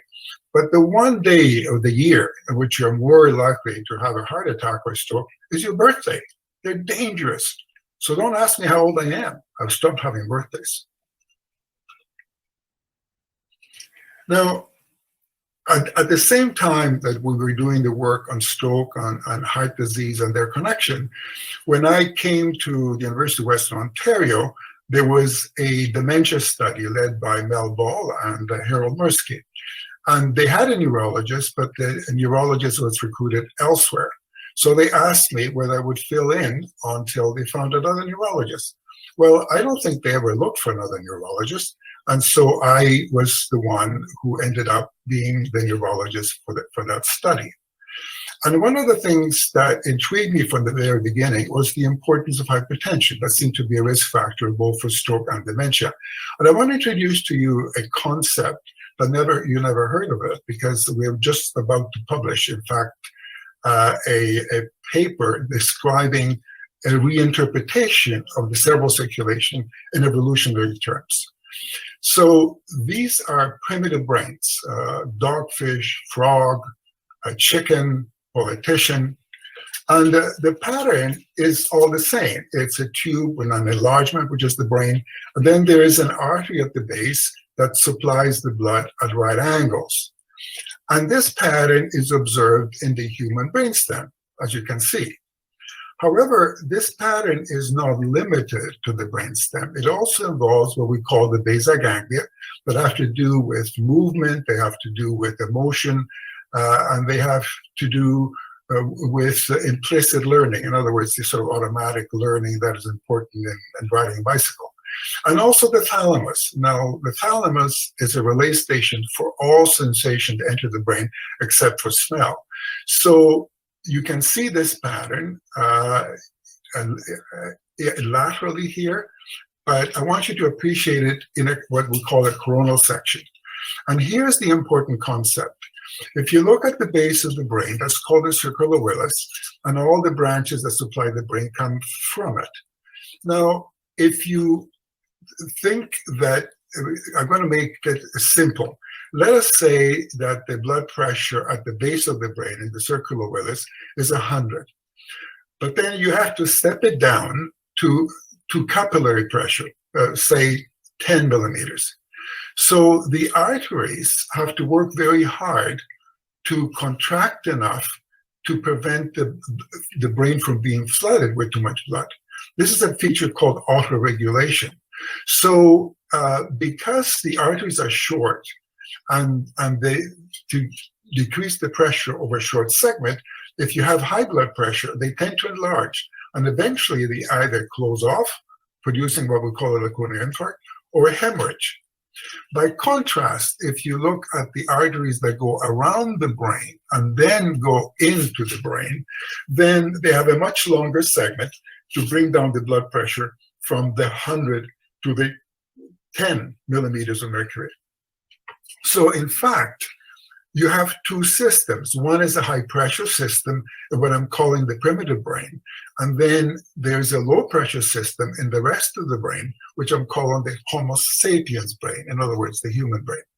Now, I remind you that the unique thing about the human brain is the prefrontal cortex, the foremost part of the frontal lobes in front of our brain. And it has been calculated that compared to other primates, is the prefrontal cortex that's 202% larger than in other primates. So this is what makes us uniquely human. And many of the unique portions occur in the prefrontal cortex. Now, I've made a diagram here where I show what I'm calling the primitive brain in blue and the Homo sapiens brain in beige. And the term amoebic brain, again, you never heard of, because I coined the term with the help of Paul Potter, who is a world expert in ancient Greek medicine. And so we made up the word from ambi, which is Latin for both, and then baros, which is ancient Greek for pressure. So ambibaric brain, meaning that there are two systems, a high pressure system and a low pressure system, and they usually imbalance. And I'm going to explain why that is important. I mentioned the prefrontal cortex, and it is organized in systems, and they all have the same pattern. For example, if you look at the side of the brain, the left side of the brain, for example, we call the lateral prefrontal cortex. It has connections that go to the basal ganglia, and then from the basal ganglia to the thalamus, and then from the thalamus back again to where they came from. And then there's another system that has to do with energy level, whether you're energetic or apathetic. And essentially, it subserves what we call executive function, the ability to plan, to monitor actions, to problem solve. And now what I want you to appreciate is that these connections all converge in what I'm calling the primitive brain. You can see on your left that these are the systems that I've described schematically. And then they are mainly in the area of the primitive brain. So damage to the primitive brain, say in high blood pressure, is correlated with executive dysfunction, which is a very important ability. Already, people in middle age with a blood pressure of 140 or more systolic will have executive dysfunction. So anyone who has high blood pressure should have their cognitive evaluation done, because they're already in danger of developing a problem for the long term. Now, this idea of the amoebic brain has been sustained by some evidence, and essentially it corroborates what has been postulated. And then if the blood pressure in the arm is 115 over 75, then in the primitive brain it'll be 113 over 73, and in the Homo sapiens brain it will be 56 over 38. Now, why is this important? Well, I mentioned autoregulation, which means that if you stand in your head, the blood flow to the brain will not increase, because the little arteries will control how much blood goes into the brain. And then we have realized that there is this capacity, but it has limits. We used to think that we had 100 millimeters of leeway, for autoregulation of the brain. It turns out it's much narrower. It's much like 10 millimeters. And it gets worse with high blood pressure, and it gets worse with old age, and it gets worse with diabetes. So really, we are at the mercy of blood changes that we have to be very careful to control. And therefore, it's very important that we develop the method of developing measurements that tell us what's best for my brain. We know on average that probably it's better to aim at a systolic blood pressure of 120 than 140. However, that's an average. Nobody is an average. What is best for my brain? And that has not been done. It's one of the crying needs for personalized medicine. Now, I mentioned to you before that I was involved as well in dementia work. And the perspective I have is really quite interesting, that we have gone from everything being hardening of the brain arteries, and I was one of the people who actually did work to show that that was not the case, that not all cases of dementia were due to the hardening of the arteries. But we did our job too well, because then we shifted all the way to making Alzheimer's disease synonymous with dementia. And we know that the story is much more complex. In fact, I believe we have achieved a level of sophisticated confusion. Let me explain. A state of bewildering complexity that follows discoveries but precedes true understanding. And let me illustrate. It turns out that the average person diagnosed with Alzheimer's disease may have up to 8 causes, 8 pathologies. Not only the plaques and tangles that are associated with Alzheimer's disease, but they can have vascular disease and 6 other different causes that we know of. And the fascinating thing is that if we add up all the causes of dementia that we know about, this only explains 2/3 of the dementias. 1/3 remain unexplained. So are we missing some more causes? Or is it that the brain fights pathologies? It fights the causes and then preserves the fact that the brain is not passive. And one of the phenomena that is really fascinating and we need to do more work on is, why is it that 2 individuals with the same amount of pathology, but there's plaques and tangles or blood vessel disease, one of them will be demented and the other one will not be demented? So what's the difference? What is the resilience, as we call it? Now, how can we cut through this complexity? We're doctors who want to do something for our patients now. And you may recall that there's a legend about Alexander the Great crossing into what now is Turkey and finding the Gordian knot. Now, the Gordian knot was very, very complicated to untie. And the legend was that if somebody could untie it, they would conquer Persia. Now, Alexander the Great took out a sword and cut through the Gordian knot. So is there a way of cutting through the complexity and having a practical approach that will begin making a difference to patients now? Well, we made a suggestion what that Gordian knot cut could be, and that is one of my former trainees, John Bowler, who is a consultant neurologist in London, England, and I proposed the term vascular cognitive impairment. By this, we mean any cognitive impairment caused by or associated with vascular factors. And it turns out that the only treatable risk factor at the moment is the vascular one. And we know how to treat vascular disease. We know how to prevent strokes. We know how to prevent heart attacks. And so we decided to take a look to see the relationship between stroke and dementia. And by now, it's well established that a stroke doubles the chances of developing dementia. So we can prevent some stroke, and we prevent some dementias, or delay them, or make them less severe. There's also evidence that it isn't simply that the cases that have a main diagnosis of Alzheimer's disease, that the older they are, the more likely they are to have a vascular component, vascular disease as well.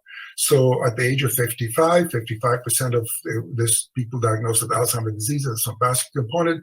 By the time they're 83, 82% of them have a vascular component. So if we treat, delay, or mitigate the vascular factors, can we delay, mitigate dementia? Well, this is one of those open questions that needs to be pursued. Moreover, the vascular component is important not only in people who have dementia, it's important in people who do not have dementia. Among the elderly, about a quarter have Alzheimer's pathology, plaques and tangles, but they're fine. But they also have a blood vessel component, little strokes or other changes, then it doubles the chance of developing dementia. So again, if we prevent the vascular component, can we prevent these people who have some Alzheimer's pathology from going to dementia? An important question that we need to follow. I have already mentioned how stroke is related to heart disease, how it's related to stroke, to the dementia, that they're related. In other words, I think there's evidence that stroke, dementia, and heart disease are related. For example, atrial fibrillation, which is the commonest type of heart irregularity, can cause a stroke. A stroke can cause atrial fibrillation. We already know that a stroke can cause dementia. And we know that having cognitive impairment puts you at risk of developing stroke. So we believe that the three, what I call the triple threat, should be looked at together. And the other reason is that they share the same common risk and protective factors.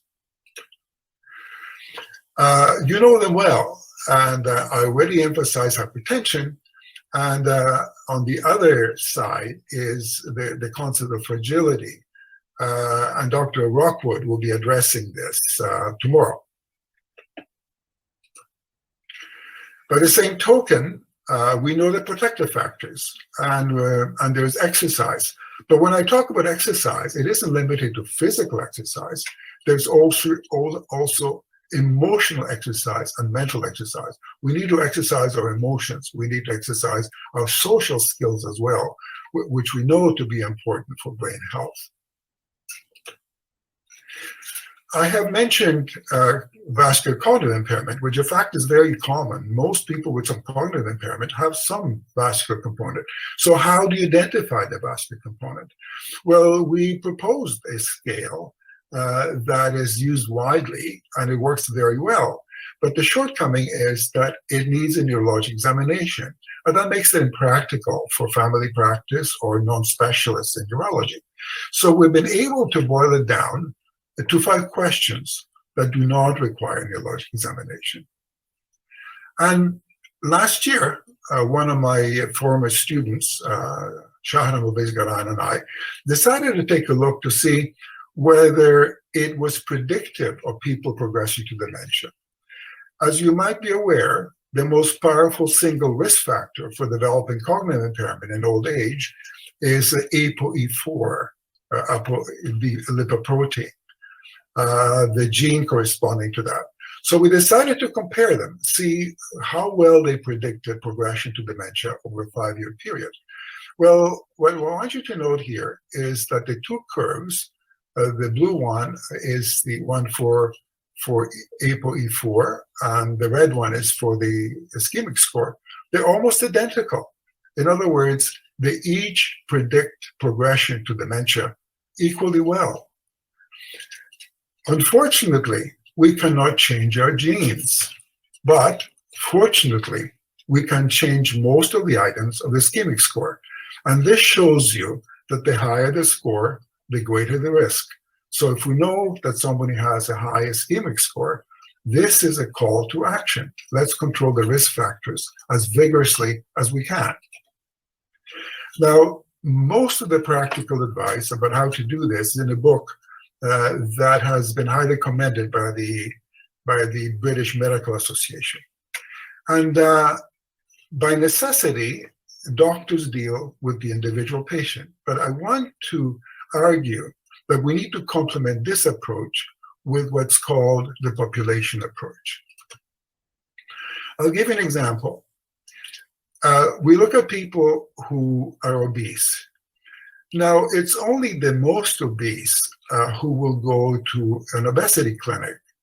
I've shown you in blue the distribution, the population distribution, and then in the pink, you have the population that has obesity high enough that it will necessitate going to a clinic where it can be treated by diet and other measures, and if necessary, by surgery.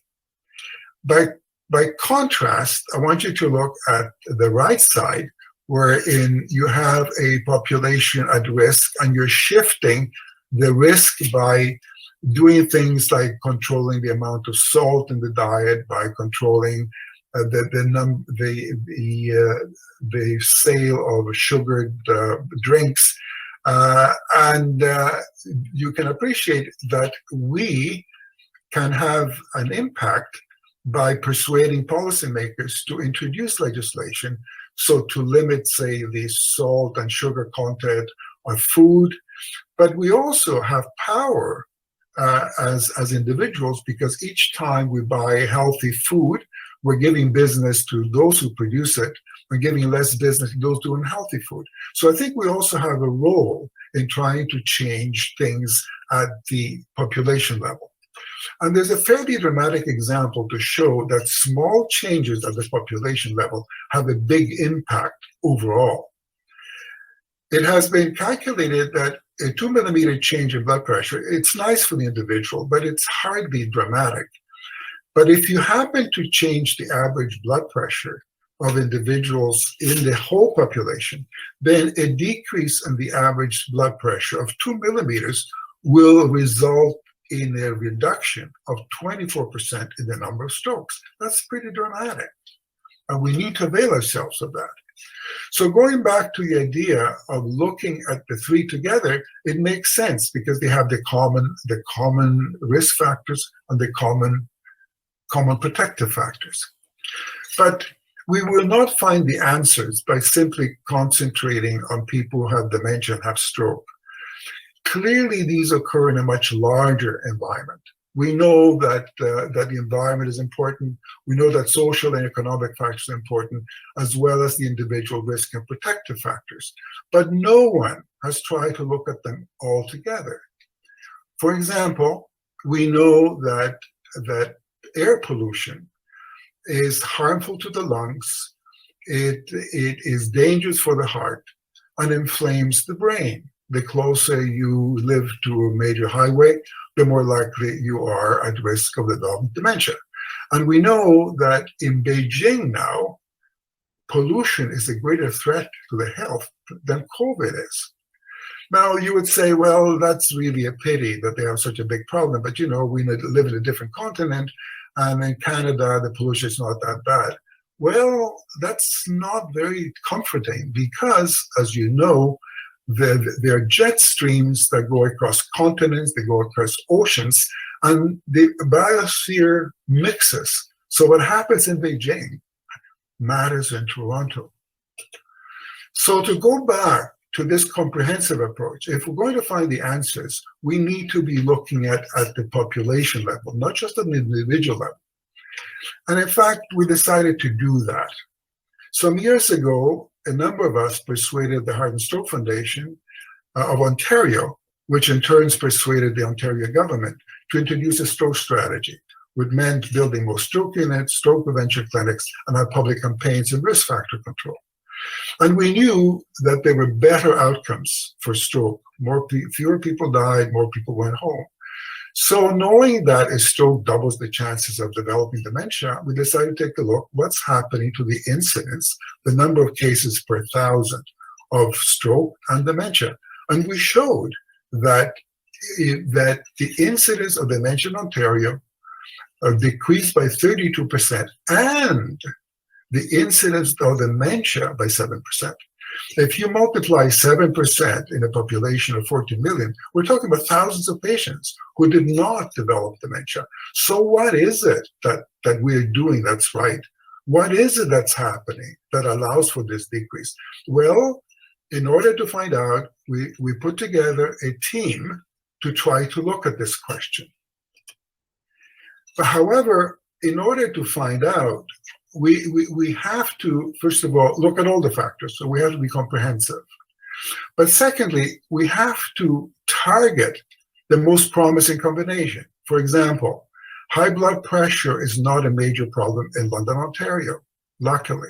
It is a major problem in other parts of Canada. The same goes for the individual. Is the main problem the diabetes runs in the family and they're prone to obesity, so that you focus on not gaining weight? Or is it high blood pressure? And then anything we have to recommend, it'll have to be valued.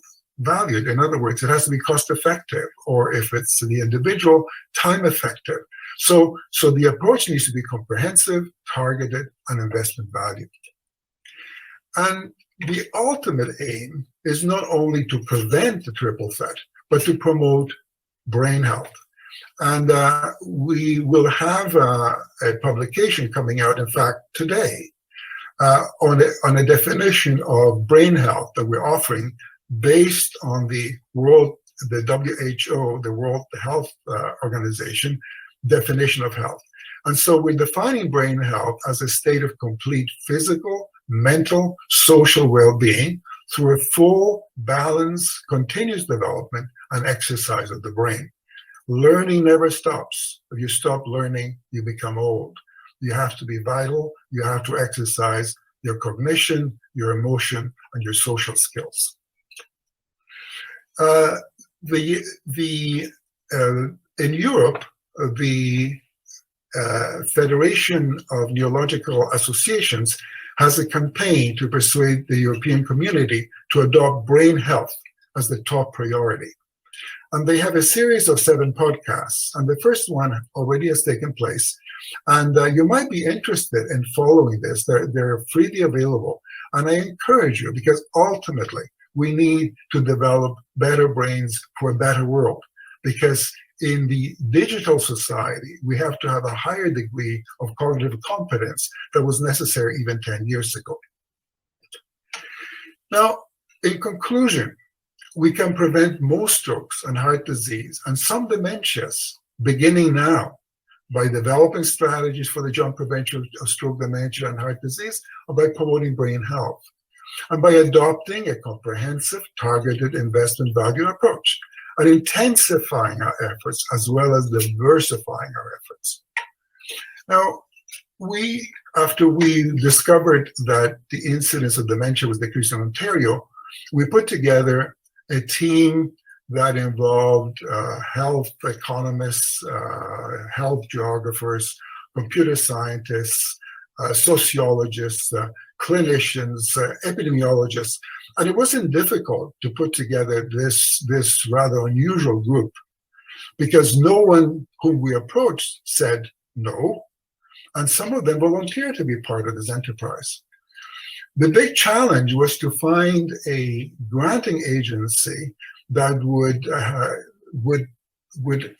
give funds to pay for people from 5 faculties, 5 provinces, 4 countries, because most funding agencies are focused either on an organ or a disease. But I'm extremely happy and grateful to be able to tell you that the Western Brain Institute has decided to fund us beginning May 1st of this year. We have enough money to get going. The ongoing challenge is going to be to have continuous funding to carry on the pioneering work that this will produce. Because to the best of our knowledge, no one, nowhere has ever attempted to have this whole range of expertise applied to a major problem. Can you think of a more important problem than brain health and preserving our health and ability to change the world for the better? So this is a new path. And I'm reminded of a Spanish poet who said, "Traveler, there are no paths. Paths are made by walking."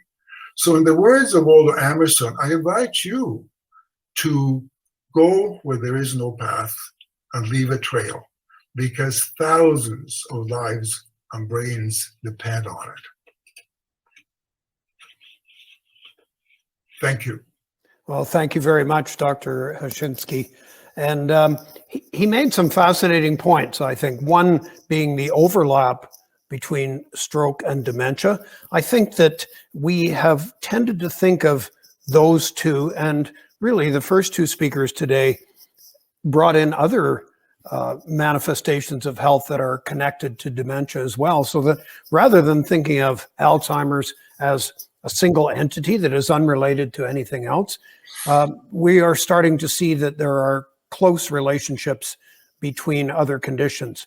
And Dr. Hachinski, thank you very much for that talk. I have a question about hypertension, high blood pressure, because in some of the writings about risks for dementia, it suggests that one's hypertension should be treated relatively early, 40, in the 35 to 50 sort of thing. If a person does that, controls it medically, not by diet or exercise, have they, and let's say they don't do that until they're 60, but then they do it, is that enough to reduce their risk of dementia back to what it would have been without high blood pressure? Well, I think there's a strong relationship between high blood pressure and middle age, specifically beginning in the 40s and later dementia. That's well established. If you take a look at high blood pressure in older people, the relationship is not obvious. And part of the reason is the damage already has been done. And one of the slides I showed is that it's really disturbing that already people who are, was 45 to I think 65, who have a blood pressure of 140 and more, already were showing signs of executive function. Now, memory we test every day. We meet thousands of people, watch the news, we discuss the sports scores. But the ability to problem solve, to project, to plan, that's just as crucial for us. We don't test that every day. So I do think that the emphasis on memory is well placed, and sometimes some of the changes are not a sign of coming trouble. But I think we neglect executive dysfunction. And so I think that already, I don't think one can justify screening everybody for cognitive impairment. I don't think that is something to be done. But I do think anyone diagnosed with high blood pressure at any stage should have cognitive assessment. And I keep emphasizing that I find it astounding that such a common, the single most treatable and preventable problem, high blood pressure, we haven't found a way of doing it for the individual. We can do it, I mean, experimentally, but what we need to do is develop something that can be done in any clinic. And we haven't done it. It's a crying need for personalized medicine that Dr. Greenberg has emphasized from a different viewpoint. So the idea would be you'd go to your doctor, he or she would say you have high blood pressure, but then you would have some other tests to determine what kind of patient with high blood pressure you are? Well, the first thing is to determine, well, first of all, the blood pressure can be high for different reasons. And you can go in the pharmacy now and have your blood pressure taken. And I think a good investment for any family is to get one of those reliable cuffs you can take your blood pressure. And the home blood pressure is more reliable than the one you get at the pharmacy. You get at the doctor. You know, there's the effect of having the white coat and blood pressure goes up. So I do think that it's never too early to check the blood pressure. And if it's consistently high, the first measure would be exercise, have the right diet, cut back on the salt. And for as long as you can do it without medication, I think is better. But there comes a point where, thank God, we have medications and we have effective ones. You also, in this sort of sense of multifactorial dementia that we've been talking about today, you mentioned emotion, how exercise your emotions. You also used the phrase emotional incontinence. What is that? There was such a thing, but no. What I meant is that, you know, I actually developed the formula EMC squared. In other words, motion, emotion, and cognition. In other words, we have to, we think of your brains, you're brainy, but, you know, think of a sports person. I mean, those brains are zooming, the reflexes, what have you. And then again, I admire actors. They can simulate emotion. I mean, they probably experience it, you know. Then one of the few silver linings of this pandemic has been the importance of exercising our social interactions. So to me, the brain is not all about intellect. It's about emotion and it's about social relationships. And in fact, if you look at animals like the whales, everything we know they can do only explains part of their huge brain. The whole parts we still don't understand. And the strong suspicion has to do with this very important social life. So I think whenever we think of a brain, just don't think of Einstein. Think of other, you know, authors, sports people. You know, it's a much broader sense. Even comedians. I have high regard for them. They usually have a high intellect. And I think humor is one of those highest emotions. I mean, And one of the things that goes actually with frontal disease is that they have a thing called Witzelsuch. They try to make jokes, but the pity is that humor and wit is something that's appreciated at the highest level. So it's truly one of those things that is truly human. And again, it should be holistic exercise of our brains, not just getting high marks in school. Thank you very much, Dr. Hachinski. You're welcome. Now, our next guest is Dr. Laura Baker.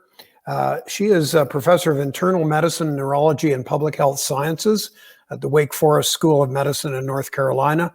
She's also associate director of the Wake Forest Alzheimer's Disease Research Center. She's a national leader in the areas of cognitive aging and lifestyle interventions to protect brain health and prevent cognitive decline, Alzheimer's disease, and other dementias. Dr. Baker has been an investigator on over 55 research studies on aging and Alzheimer's disease prevention and treatment, and we are thrilled to have her join us today to tell us what is being learned from those studies. Dr. Baker. Thank you for this lovely invitation to be here today to talk to everyone. I could not have asked for a better lead to my presentation here with Dr. Hachinski. So thank you so much. We have a lot in common, I see, and I hear, and I think this will be a nice segue from Dr. Hachinski's talk just a moment ago. So I'm here to talk to you about multi-domain lifestyle interventions or modifications, as I have here, to prevent cognitive decline. And more in particular, we want to talk about what are we learning from an international consortium of studies, a brand new international consortium. Okay, next slide, please. So, lifestyle, dementia risk. So a lot of this was discussed earlier, but go ahead and click again. We have behaviors that kind of keep us at risk. Not all of us, but some of us do. We are sedentary as a group, as humans these days, at least in 2020 and 2021. We sit a lot. Our entertainment oftentimes is sedentary. We watch things on the TV. Over time, in the last 30 years, our leisure activity has become more and more sedentary. Our diets have changed. We look for convenience, and we are oftentimes stressed and hurried. And so we want something fast and something that smells good. And so our diets have changed over time. And next click, please. Even before I say this, I think Dr. Hachinski said something a moment ago about the need for socialization and how we need one another. One risk of dementia is social isolation. And so the more we become isolated with having to drive longer distances to see our families and to see people that we care about, it puts us at greater risk because we stay alone for longer periods of time. And the other, risk behavior is that we there's just a tendency for many of us, to not seek out cognitive and social stimulation, that we want to be entertained rather than to be actively engaged. So what happens with these prolonged exposure to these behaviors? Between Thanksgiving and January 1st, I think our bodies are well designed to tolerate that. The problem becomes when we expose ourselves to these behaviors for months and months and years and years. And our bodies were not designed to deal with this kind of behavior. They're meant to move. They need certain fuel, healthy fuel, so that the bodies have the nutrients that they need. And our brains are meant to be used, to be engaged, to be challenged on a regular basis. And we were born into social environments. We need a community, we live within a community, we depend upon a community. So all of these kinds of behaviors are critical for our healthiest transition into into aging. So when we have chronic exposure, especially to the health behaviors, the sedentary and the diet, we have physical effects, prolonged exposure to this physical effect. We get other dangerous health conditions that develop. And it should be no surprise to anyone in this room that what happens below the neck affects what happens above the neck. So what we're doing to our bodies most definitely affects the health of the brain, and in particular, the health of the brain as we age. Okay, next slide, please.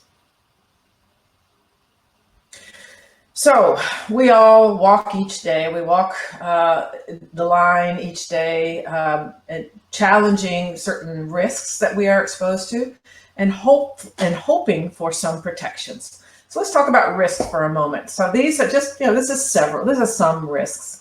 So some of the risks that most of us know about are unhealthy diet that does not provide the nutrients that you need and provides too much sugar and saturated fats. Other abuses that have to do with alcohol, smoking, depression is a risk factor, of course, type 2 diabetes and cardiovascular disease, obesity. Some of the risks we're born with on your left, the genetic and the genetic predispositions, there's nothing we can do about that. What we want to do is try to control those risks that we do have some control over. And these risks, when you have prolonged exposure, through early life, through late life, they cause damage, both neuronal, vascular, and has short-term and long-term consequences for the health of the brain. Okay, hit the click, please. Luckily, we also have protections. And so each of us, as we age, from early adulthood through late adulthood, we're always kind of balancing our risks and our protections. Those who walk through life with more risks than protections do not age in the same way that people who walk through life with more protections than risks. So I ask for you all in the audience to take a look at this for a minute and take stock of your risks and your protections. Where are you? Are they equally balanced? Do you have more protections than risks? Do you have more risks than protection? Now, this is not a comprehensive list by any means, but I just mostly wanted to give people the idea that we do have some control over how we age, and balancing, taking some responsibility, all of us, as we take responsibility for our risks and our protections to the best that we are able, we can control to some degree, how we age. Now, there's sometimes the events that happen and we have no control. Our goal here is to take control of those elements, those factors, those exposures that we can do something about and be proactive about that. Okay, next slide, please. One back. All right, so there you go. That's good.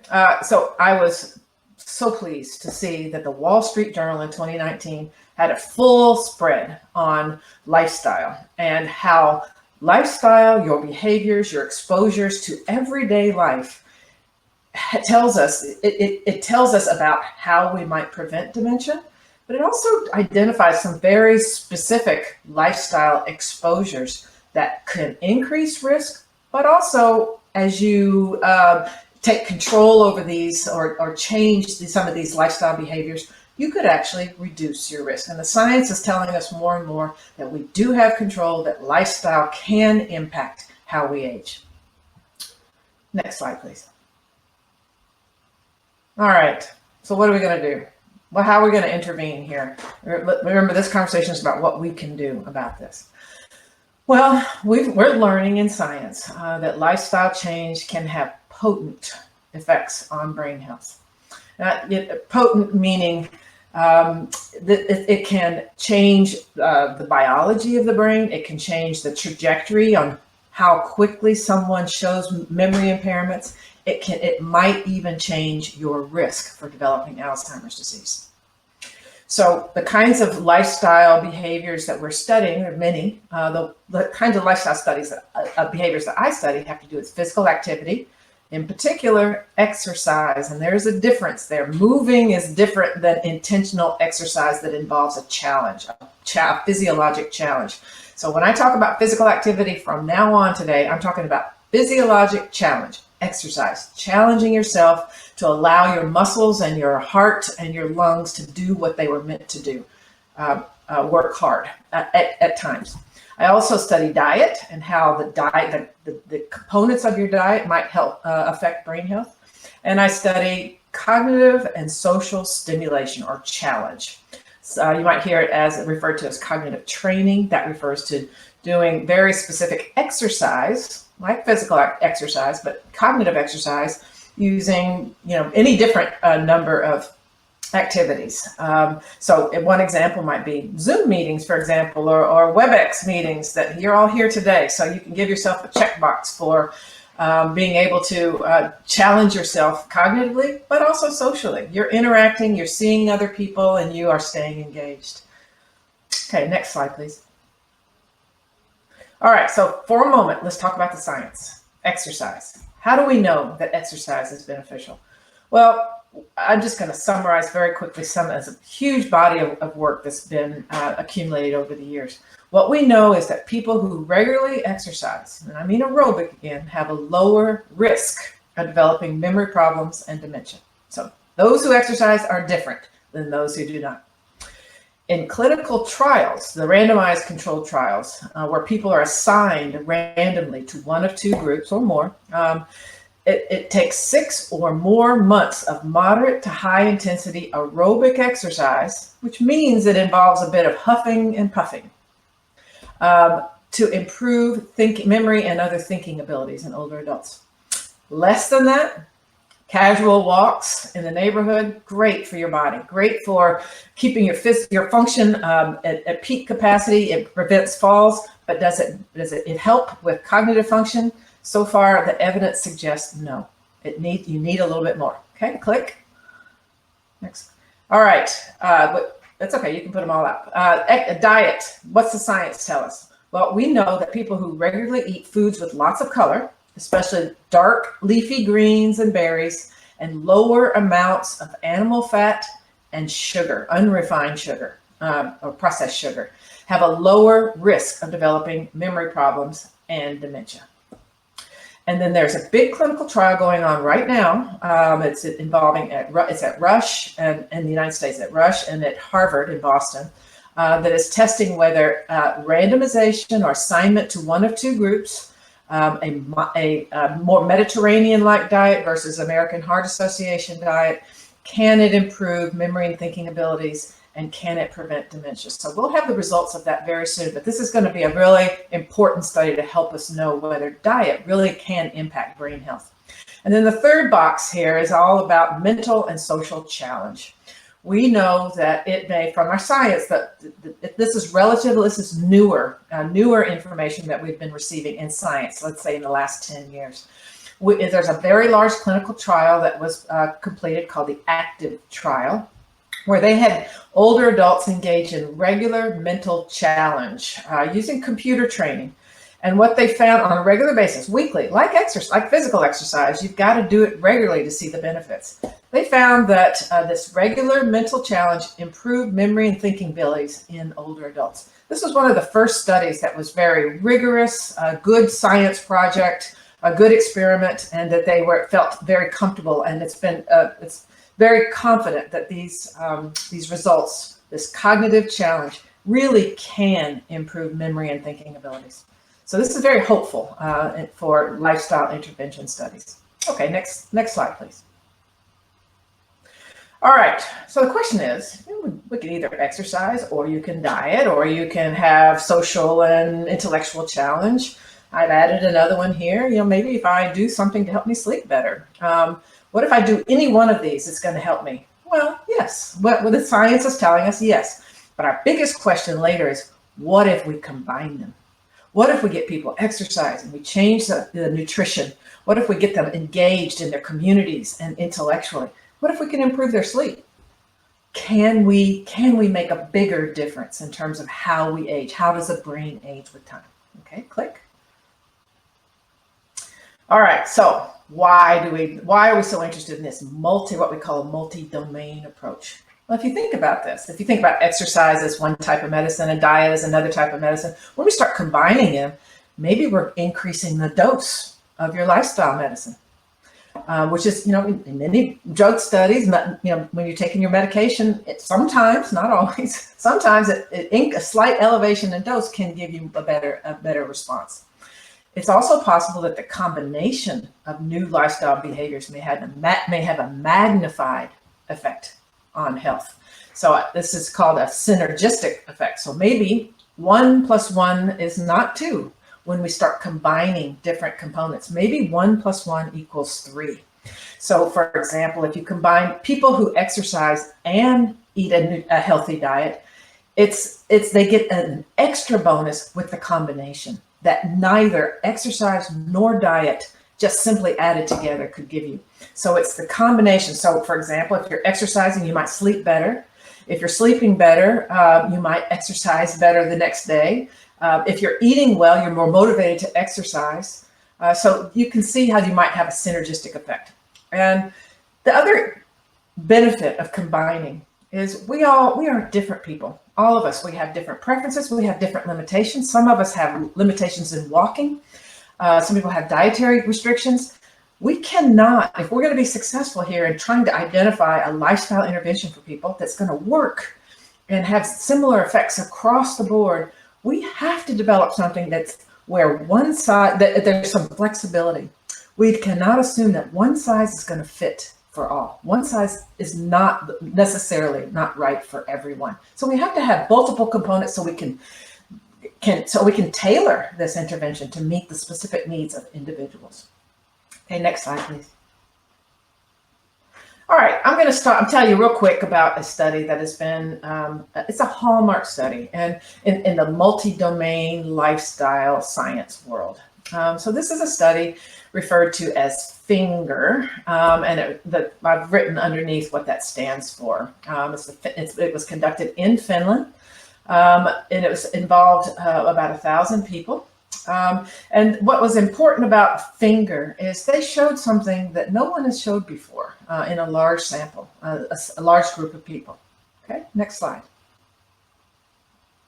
So before I tell you the results, I just wanted to give you a picture of kind of what they tried to do. So the goal in FINGER was to test whether a multi-domain lifestyle intervention that involved nutrition, exercise, cognitive training, and vascular risk monitoring, knowing your numbers, monitoring, watching, know your numbers. If we deliver this kind of an intervention to older adults who were at risk for developing a memory problem, everybody in the FINGER study was at risk because of some midlife risk factors. And we have these formulas that we use to kind of generate who is at risk and who is not based on some midlife characteristics, like, are you depressed? Are you a smoker? Are you overweight? Is your blood pressure high? So these are kind of the risks that we're talking about. So everyone in FINGER was at risk for developing a cognitive impairment later in life. When they went into the study, they're all cognitively normal. And here's an example of kind of activities they were doing. So there's exercise, some stretching, some group activities, some monitoring of their body weight and other body metrics. These are real pictures of real participants. Okay, next picture. Next slide. So this is what they found. So it was a 2-year multi-domain intervention. It was published in Lancet, if you want to go look that up, in 2015. You should be able to find that online. And what they found was that for people who, there's all 60 to 77 years old, people who were randomized, assigned to the multi-domain intervention involving those 4 components. Next click, please. They had improved cognition relative to the people who were randomized to the regular health advice group. So that was just, both groups got health information, but only one group had all of the different components where they had to complete many different activities on a regular basis. Not only did this group, this multi-domain intervention group, improve in their cognition, but they also had fewer chronic illnesses and, click, less decline in their function. So their ability to live independently was maintained relative to people who are in the regular health advice. They had more difficulties. Okay, next slide, please. All right, I want to show you this. This picture to me is just every time, I can't stop looking at this picture and I get excited about it every time I see it. And surely it means nothing to you now, but I think it will mean something to you in a minute. Okay, so what I'm showing you here is a world map. This is a world map of all of the countries that have since the FINGER results were released, have since started FINGER-like lifestyle intervention studies. And we are all connected in what's referred to as a worldwide fingers network. So you can see finger up there in the middle. That's where it all started, in Finland. But since then, all the different countries are listed here. In dark blue, these are the countries that have already started. They're actively doing a finger-like study with a lifestyle intervention, a randomized controlled trial in older adults to try to protect brain health in at-risk individuals. So we've got many countries already in the throes of doing these studies. Now, all the blue countries, the lighter blue countries, are countries that are all planned in the early to late stages of planning. So one day, every single one of these highlighted countries and more will be doing a lifestyle intervention study to test whether we can protect brain health.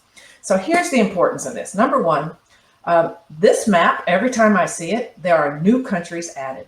And I think I just get so excited that we're part of something global, something big. And why this is important? If we find something that we can deliver to people, help them change their behaviors to the point where we can restore health to their bodies, to restore health to their brain, and it works in all cultures, in all countries, for all kinds of people who don't have the same of healthcare access that we have on the North American continent. Think about that. Some of these countries are very, very poor. In Mind China, you see, it's going on there. Many of the communities involved in Mind China, which is a finger-like lifestyle intervention, they're in very rural communities. They live in shacks, and so that's relevant here because when you live in a very different environment, we have to take into consideration what are your challenges so we can adapt the lifestyle intervention to your country, to your customs, to your culture.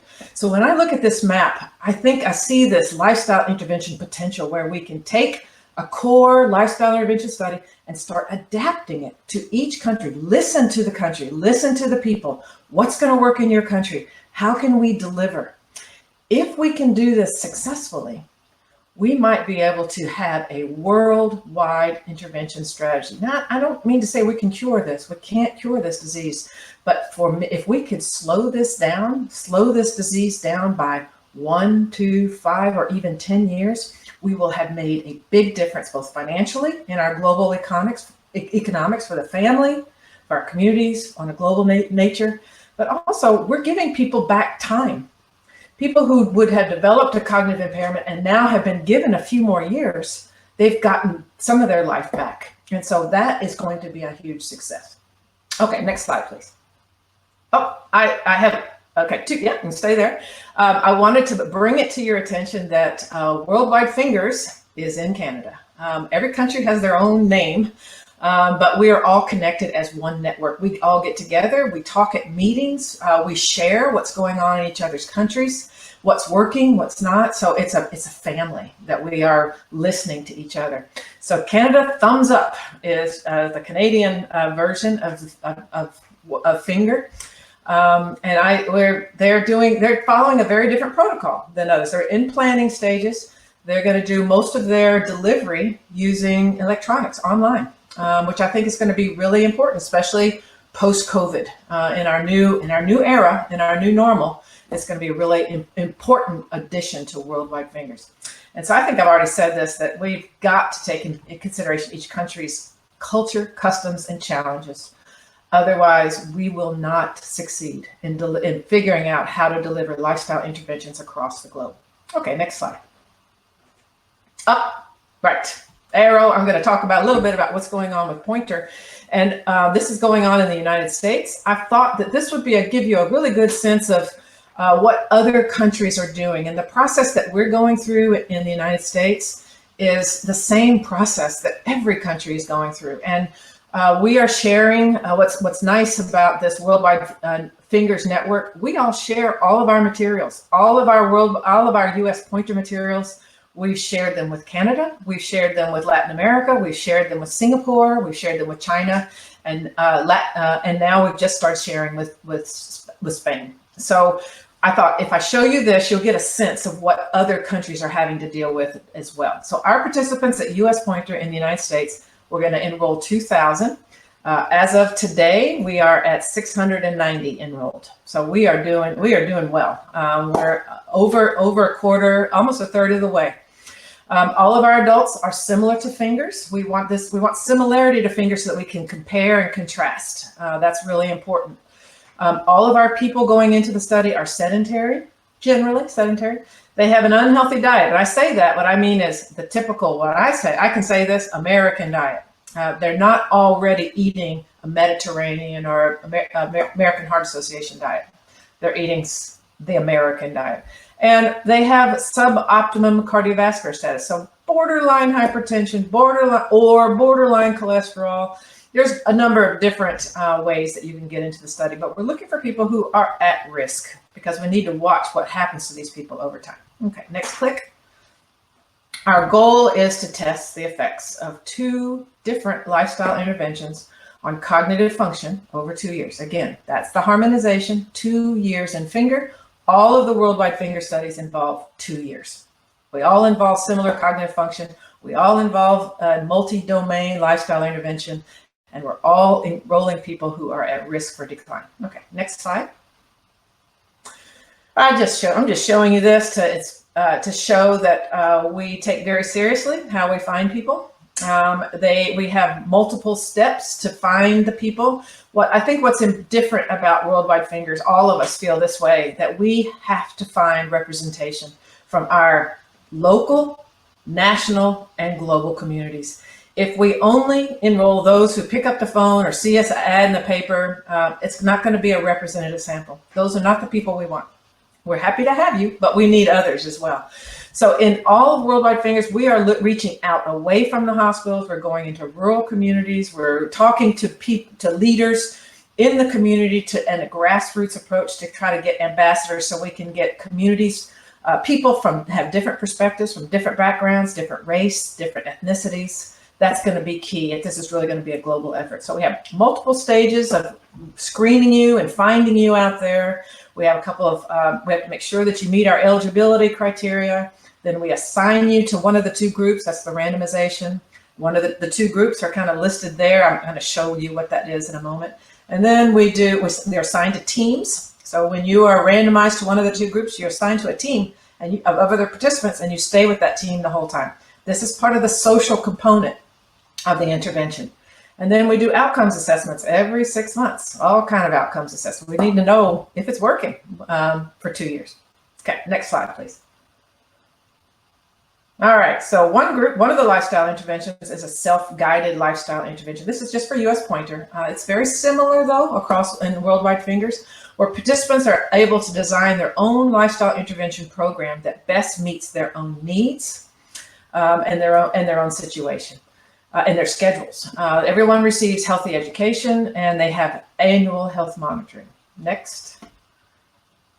The other group is a structured group. So remember, you don't get to choose. You're assigned randomly. It's an important component of a rigorous controlled trial. In this group, I like to talk about it as in the self-guided group, you're the driver. In the structured group, you're not the driver. You're in the front seat passenger, but you have to follow the structure that others provide. So there's very structured lifestyle intervention that you have to follow. The self-guided group is welcome to follow a lifestyle intervention. We want them, though, to develop this themselves. We want to test which one of these approaches is going to be most effective. Okay, next slide. So I mentioned before, you're assigned to teams. This is just kind of a representation of, the teams gather. They talk about their experiences, what their challenges are doing the intervention. They have a coach always that's with them, 2 coaches actually per team. And they meet regularly to talk about their successes and their challenges. Lately, with the pandemic, we have gone to Zoom. And so we are still, our team meeting attendance is still at about 95%. So you'd think with Zoom, maybe people aren't going to show up, but I think people are committed to this study. And they know we have to find the new normal, and that also applies to US Pointer. So hopefully we'll be able to go back to those in-person team meetings, but I just wanted to show you that we have to be, if we're going to be successful, we have to be flexible and adaptable and responsive. Otherwise, we will fade by the side. And on the right side, I just show you this. We have curriculum that we go through at each team meeting. So that's your people are learning about how to take ownership of their own health, how to take responsibility, how to be proud of the changes that you're making in your life. And also we're working with you to try to figure out what's going to best fit into your life. Okay, next slide, please. All right, so just closing out here. So what is the point of Pointer? Click. Number one, we have to test whether finger findings can be replicated. And, in Worldwide Fingers, you need to see if finger findings can be replicated in every other country. The Finns are very different. We're not all the same. We have different cultures, different preferences. We need to take the finger results and apply them to different countries and different cultures to see if it's going to work, to have maximum generalizability. Okay, the next one. I've said that already, so on the next one. And I think importantly for us, for US Pointer, and I think this is true for Canada Thumbs Up, is that for all Worldwide Fingers studies, for all of us, what's important is that we work with the community. We find a way to deliver a lifestyle intervention that's sustainable if the study results are positive. If the study results are positive, we want a way to roll this out very soon. So we need to get busy. If it works, we need to get this out to the public so that it can be delivered. And in order to do that, you have to engage community partners from the beginning. And so we've done that in US Pointer. It's something we're talking about at all times. We work with the Alzheimer's Association. They are in every neighborhood. They are our partners to help deliver the intervention in the community. Our hope is if the results are positive, we'll just give the program to them, their brain health program, and they'll take it and implement it in every city across the US. Okay, next slide. And next slide. You're going to have to do multiple clicks here. You can go ahead and click them all on here. What I wanted to do is just share just a couple of stories, just really quick, about what we've learned from this Worldwide Fingers. I'm showing you pictures from food from Africa and the Australian diet and cognitive challenge in China and exercise in Japan. And then just to demonstrate that we have to listen to what is exercise for your country? What is cognitive challenge for your country? What is your diet? How can we integrate how can we work with your diet to shift it slightly to a healthier diet? So these pictures to me are really important. It reminds me that we're all in this together. And this is just a really important component of what we're trying to accomplish here. Okay, next slide, next click. All right, take home message, click. So let's say, a lifestyle intervention trial is not in your neighborhood. What can you do today to get busy taking advantage of these lessons learned? Number one, move your body. Set goals for walking every day. Any movement. Walk first thing in the morning. Park further to make sure you get it in your day. Park further away. Walk with a friend. Take the stairs. Feel how your body feels when you're walking, or if that's uncomfortable, notice that how you feel after it's over. Okay, next. Add color to your plate. Make small changes to add more nutrition. Nuts instead of cookies. Yogurt instead of ice cream. Frozen yogurt instead of ice cream. Olive oil instead of pork fat. I think we fail when we want to just do a radical change in our way we exercise. We go 100 miles an hour, and then in 2 months, what a surprise, you've got injuries and you don't want to do this. You change your diet completely, and after 2 months, it's not satisfying to you, and we stop. Our whole message is slowly integrate it into your life. Find something that's satisfying and pleasing and replace little things at a time so that it becomes more of a habit, more of a lifestyle. Okay, next. Stay connected with your community. Reach out to friends and families. Isolation puts you at greater risk for developing a memory impairment. If you're feeling lonely, get out, reach out. But also push yourself, get outside your comfort zone on a regular basis. That's the cognitive challenge, the intellectual challenge. Introduce yourself to someone new, go new places, walk a different route, try a new book, try a new recipe. Challenge is important. Next. Learn something new whenever possible. That's just part of push yourself, the challenge. It's got to be, I think I like to always talk about you never get change without challenge, whether that's emotionally, socially, intellectually, physically. Your body, the human mind, the human body does not improve or change without challenge. So think about that as you make your decisions about how you want to spend your time. It's not necessarily you do it all the time, but just your body needs challenge, your mind needs challenge. Okay, next. I think we have to say this for those of you who are out there who are caregivers. Make sure you take care of yourself. Find the balance of caring for others and then caring for yourself. Of course, caring for others is important, but if you do this at the expense of yourself, you will suffer. Your body will suffer, your emotional state will suffer, your mind will suffer. You've got to find the balance. Okay, the last bullet on this page. And I think this is really important. If you honor yourself always and work on building your resilience so that you can be strong. We have a lot ahead of us to work on a daily basis. All of you out there have something to deal with this week, next month, next year. We have some hard times ahead of us. How can you build your resilience? Not only physically, but with brain power. How can you build your resilience so you can walk through that storm and with your head held high?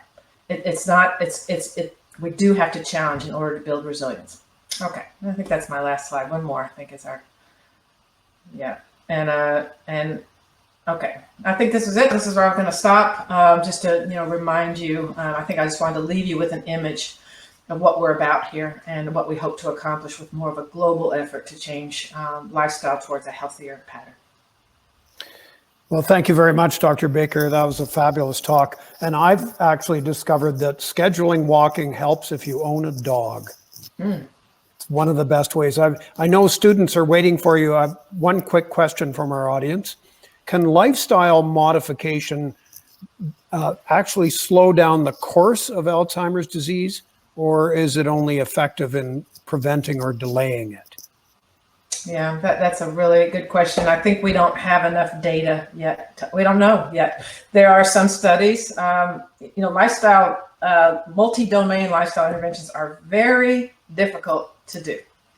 It requires a huge commitment by the individual. And so I think we're still in the stage of testing whether diet changes might work for people with dementia and exercise might work for people with dementia. But I don't know if we're really truly to a place where we're combining them well. So we don't really have enough information to say. Yeah.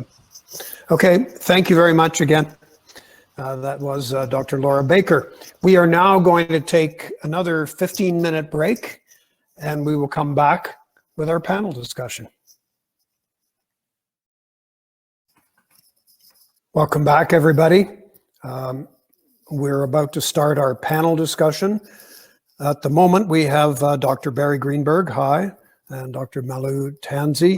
I don't know if two people qualifies as a panel, but we're still trying to bring back Vladimir Hachinski, and when he shows up, it will be a panel. It won't be just two people talking to one person.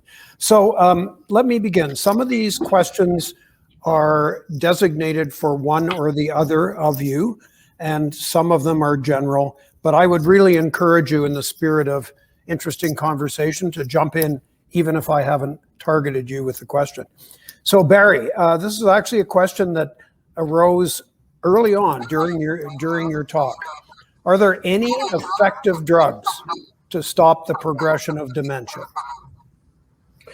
The short answer to that question is no.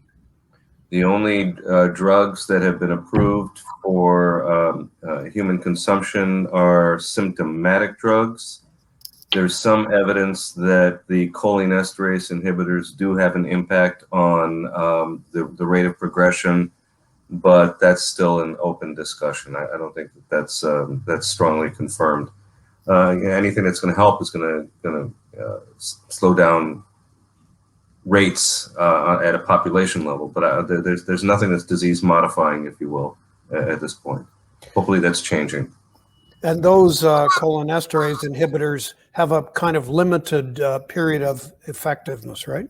Yeah, they're generally months to a year in people who tolerate them. Malu, this is a longish question, but I'm going to read it exactly as it was sent to me. My father was officially diagnosed with Alzheimer's in his early 70s. In retrospect, exhibited signs much earlier. I was diagnosed with limited scleroderma in my 40s. Is there a link between these two diseases in terms of them being vascular, and could there be a genetic link? Thank you. Yeah, we don't really know. There's no real strong evidence that there's a link between autoimmune diseases and risk for Alzheimer's. What we do know is that people with autoimmune diseases may have, there may be as a group that there may be more inflammation in them, and that there may be, increased incidence, but they're all, association studies. There's no real way to imply causation. We also know that within those groups, if those groups are treated with anti-inflammatories or anti-TNF drugs, that the incidence of AD or PD drops. And again, not to imply causation, but that there's a, interesting potential association there. And, I don't think neurologists used to ask about autoimmune disease in family histories. And certainly movement disorder doctors did not used to ask about autoimmunity or GI disorder or anything from the neck down. And now they do. And we are finding that there is a fair amount of autoimmune disease in period. And that in some of these families, there appears to be potentially, increase numbers. So I think it's intriguing. I think more needs to be done to see if there's an association that's worth investigating. I think one of the impacts of learning that Alzheimer's disease starts much earlier than symptoms actually appear has begun to worry younger people who now realize that they could or might not be on the verge. And there's a question here. What are the current options for detection of Alzheimer's disease, in particular early detection, i.e. age 45 plus? What technologies / solutions are under development that look promising? Either of you, or both. Larry? Okay, I just got unmuted. I was muted. I figured I was going to go to Malu. That was the biomarkers discussion I was having during my presentation. Cognitive batteries don't work pre-symptomatically for obvious reasons. And by the time you have a cognitive problem, the disease is already advanced. So that leaves us with biomarkers. And the imaging biomarkers are not good for pre-symptomatic detection because there's already an advanced pathology pre-symptomatically. And some people have pathology in their brains into their 90s and never become cognitively impaired because they, for a variety of reasons, including resistance. The people aren't going to take spinal taps as part of their annual physicals. And so the measurement of pathological analytes in your spinal fluid isn't going to work. What is going to work, and what's developing in an explosive way in the field right now, are blood-based biomarkers, which we never thought were going to be. Yes, I am in. Thank you. Oh, great. Okay. Hi, Vladimir. Oh, hi, Barry. We didn't think that was going to be feasible until very recently. So, but the evidence is building that there's some very informative blood-based biomarkers that will be able to be harbingers of developing cognitive dysfunction in advance of its occurrence. They are not to the point yet where the assays have been harmonized and developed to a degree that will be usable in primary care. Right. But I don't think I'm being overly optimistic when I say that may be in hand in the next 3 to 5 years. And that's where someone in their 40s will be able to say, hey, what's going on? And, should I be jumping on those lifestyle modifications?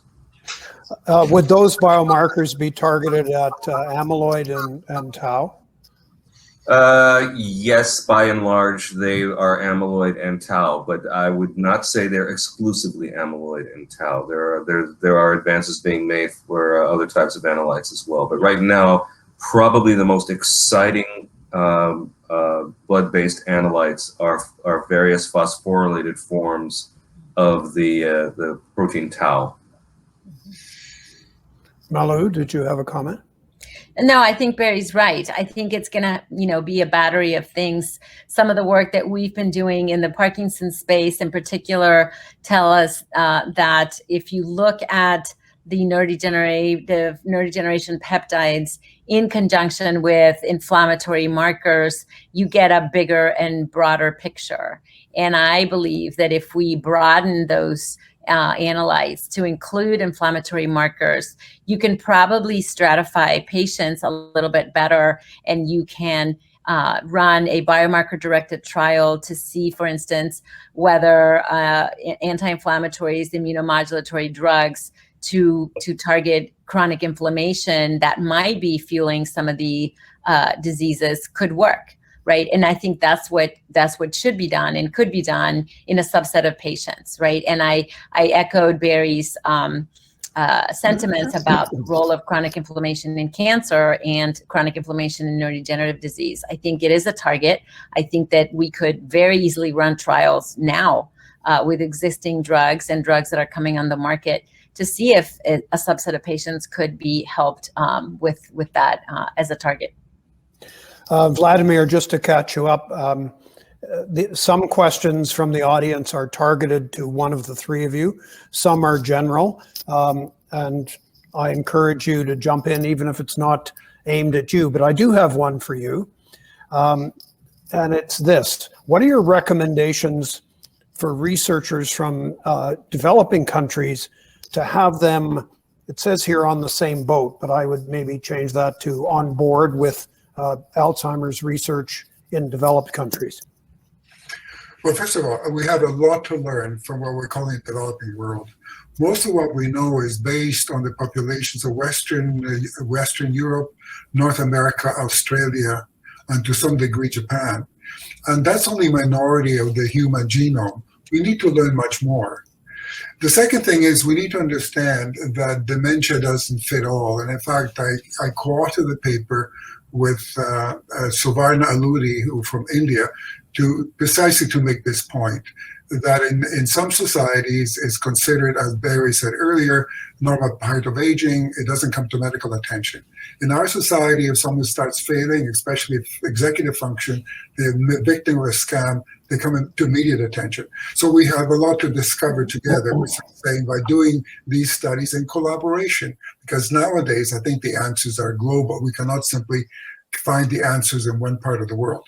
The second part is that I think that we have to develop not only more sophisticated trials like Barry is advocating, and individualized, because almost certainly there are many phenotypes or genotypes, but I think simplified ones.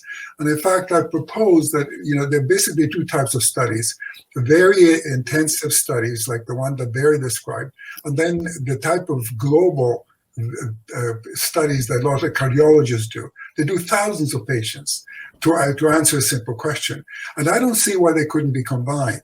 So one of the things I've been advocating is that you develop the basic science, you develop the phase 1, phase 2, like the early stages of the trial, and keep the experimental work going, because things arise in the early phase of doing a study that cannot be answered in the laboratory. Then have a few centers that continue to do these complex things and recruiting patients in which everything is done. Then simplify the protocol. So you're doing the things that you think will give the greatest results. And then give a simple protocol to a larger number of patients, and then do a statistical sample to make sure that the patients that you study in the larger study have some resemblance to the ones that you study in the larger centers. And now, in most countries, it is possible to do sophisticated studies, in part because it's getting cheaper to do sophisticated studies. And also, they don't have to be done in the country of origin. A lot of the genetic studies can be done in collaboration. So I see one world. In fact, the European Federation of Neurological Society has a program called One World, and I mentioned in my lecture that there's 7 podcasts, and that's exactly what they're advocating, saying we've become more connected, and we know that the answers do not lie in any one country or any one approach. We have to be global, but focused, and make sure that we focus the individual or focus the unit that makes sense. Sometimes that's a community, sometimes it's a family. So we have to be both broad and targeted and flexible. Thank you for that. Barry mentioned early in this panel discussion, and I think it's come up a couple of times, the concept of brain reserve or cognitive reserve. Yes. And yet we're talking here, the three of you all have slightly different approaches to what might underlie the process leading to dementia. So is there a solid understanding of what brain reserve really is? Go ahead. I had my turn. Barry is eager to speak there. I can see the body language. Eager to tell you. I think you should hold that question for Dr. Belville tomorrow. That's her topic. You can't leave everyone today hanging without, what if they can't come tomorrow? I'll make an approach to this. First of all, the short answer is we don't know yet, but it's one of those things that holds great promise. We know what it correlates with. It correlates with education. It correlates with emotional sort of support. We know what it enhances, but we don't quite know the mechanisms. But there's also another part to it. In fact, some years ago, one of my colleagues, David Munoz, and I published an article on the dementia study that I mentioned earlier. And what we did was to take patients who came to autopsy, and we classified them having primary education, high school education, or college or higher. And we found that in terms of brain weight, the Alzheimer pathology, they were not that different.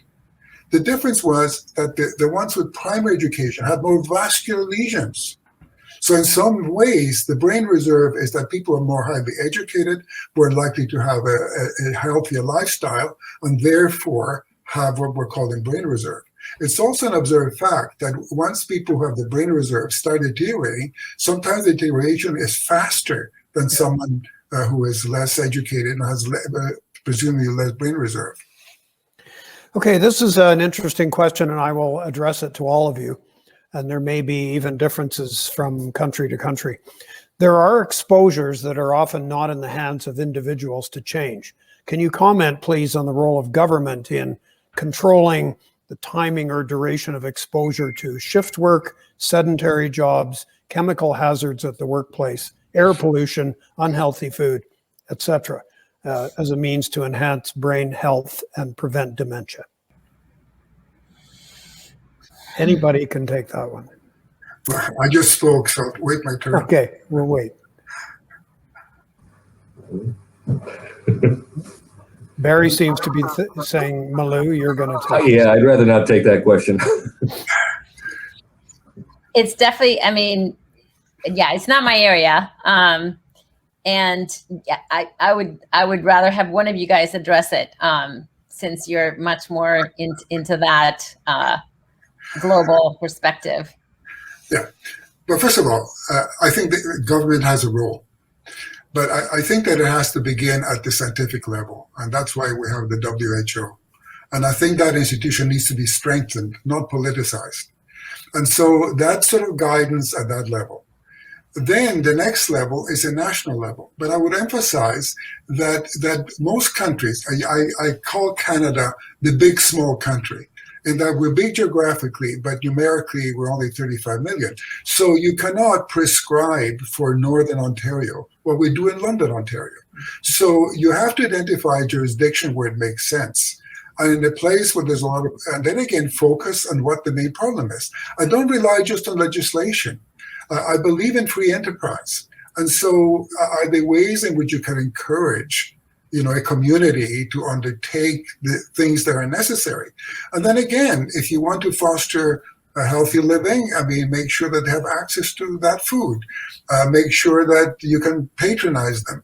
And so I think it's at all levels. It's at a global level, it's a national level, it's a provincial level. But I think that the unit itself has to be smaller. The sociologists talk about a magic number of 150. That's the number of people you can have personal influence on. So what about these units? And some of the units can be at work, some can be family. So I don't think one solution works. And of course, the danger of invoking legislation as the ultimate is that they are unintended consequences. So only a policy that has been shown to work elsewhere and is tested should be imposed. I think anything can be done short of the legislation should be done first. Okay, here's another one. What are the best natural remedies to stop progression and inflammation in Alzheimer's disease patients' brains? And there's an added note, must get through the blood-brain barrier. Now, I don't know if this is a question about things that you see online, natural remedies, but what do you think, Malu? Can you handle that one? I mean, you had me at the healthiest, in the healthiest way to lower inflammation is exercise and diet. I think that's been shown in many studies. That does not necessarily mean it's going to slow down your disease or stop progression, but the way to lower inflammation is through exercise and diet. And to the extent that inflammation in your body is contributing to inflammation in your brain, then you have a shot. And there are starting to be studies, both preclinical and in the clinical space, that suggest that that is what is in fact happening. And I do think, just like chronic inflammation fuels cancer, chronic inflammation fuels neurodegenerative disease in a good fraction of patients. And so if we are able to do biomarker-directed trial and we can follow them, we should be able to show that there's a connection. But the healthiest way to do this is through exercise and diet. And I think that we as neuroscientists should have been smarter. What was good for a healthy heart and prevention of cancer is exactly the same thing that is good for a healthy brain, and it's diet and exercise. Laura Baker defined exercise as something that gets you huffing and puffing. That's right. So it's not enough break to a sweat. Break a sweat. Okay. 20 minutes of break a sweat, and is different for everybody. Yeah. Let me just see here. Is there any relationship with body temperature, blood temperature in particular, and affected brain regions? As in Alzheimer's, patients' body temperature deregulation is seen. I'm not aware of anything that pertains to that. No. I haven't heard that. Yeah, I'm not aware of anything either. So I would just like to, if I could, in our last few minutes here, because it's, Barry, you spoke a long time ago. I think people have been coming in and coming out of the session. Could I ask each of you to give a very short summary of what really are the key takeaways from your talk, just so that, as I say, it's been a long time, lots of information. I really think it's important that people get reminded of the points of each of your talks. Malu, could you start? Oh, yes. Did I unmute myself? Yeah. Yeah, I Can think you hear me? Okay.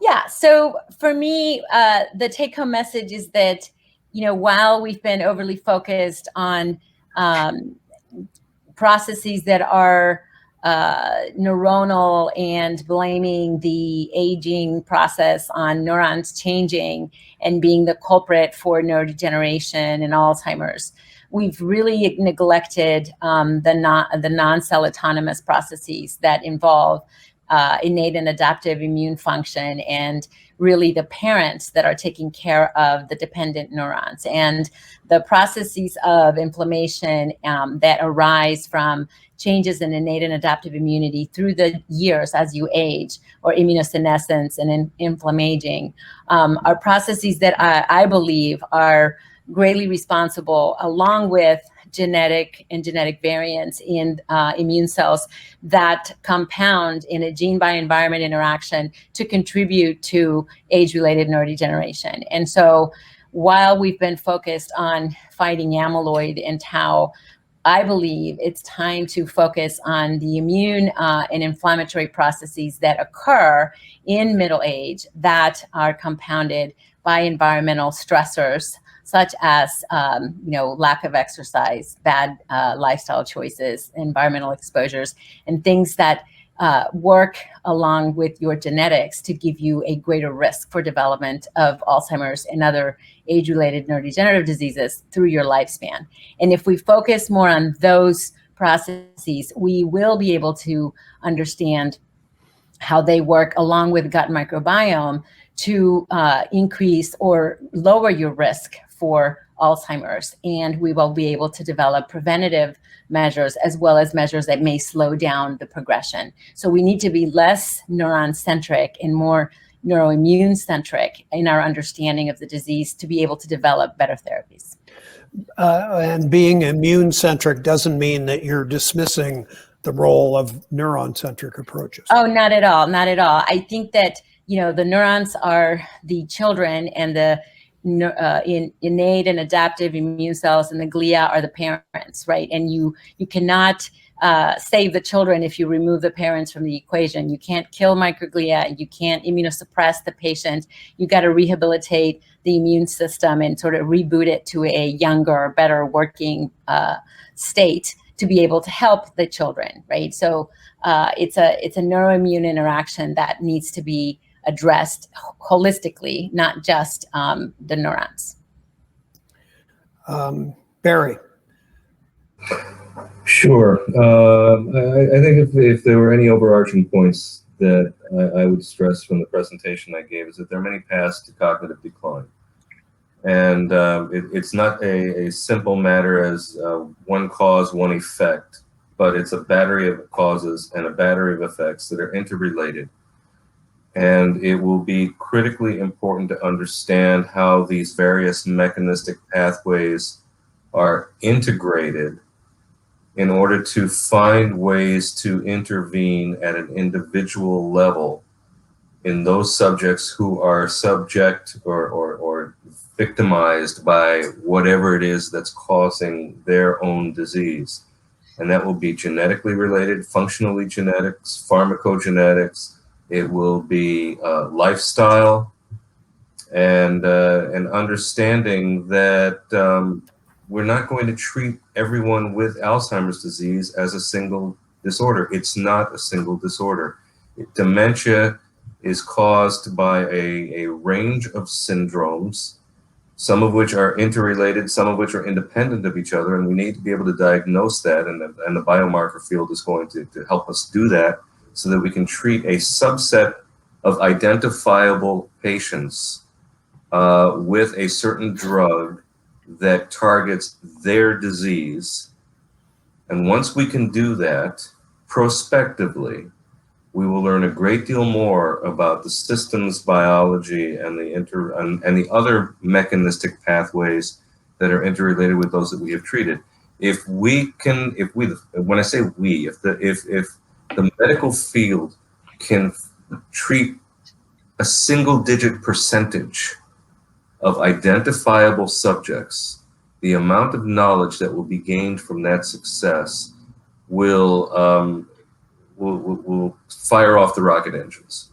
And it has to be a goal of identifying who we will treat with what drug at the right time in their disease, and do this if you look at it in the cancer field, the personalized medicine successes in the cancer field are treating only a tiny fraction of all of cancer. But boy, are we learning a lot about cancer from those drugs. So we need to be a little bit less audacious and accept that this is going to happen in a stepwise fashion, and those steps will become easier and quicker as the successes accumulate. Do you think, Dr. Greenberg, like today, what roughly you might say that 70% or so of all dementias are Alzheimer's, then there's vascular and Alzheimer's mixed, Lewy body, frontotemporal dementia. Do you think that in 15 or 20 years, we will have subdivided that much more finely? And maybe we have like 30 kinds of dementia? Well, when you just defined those disorders, you were talking about pathology at end of life.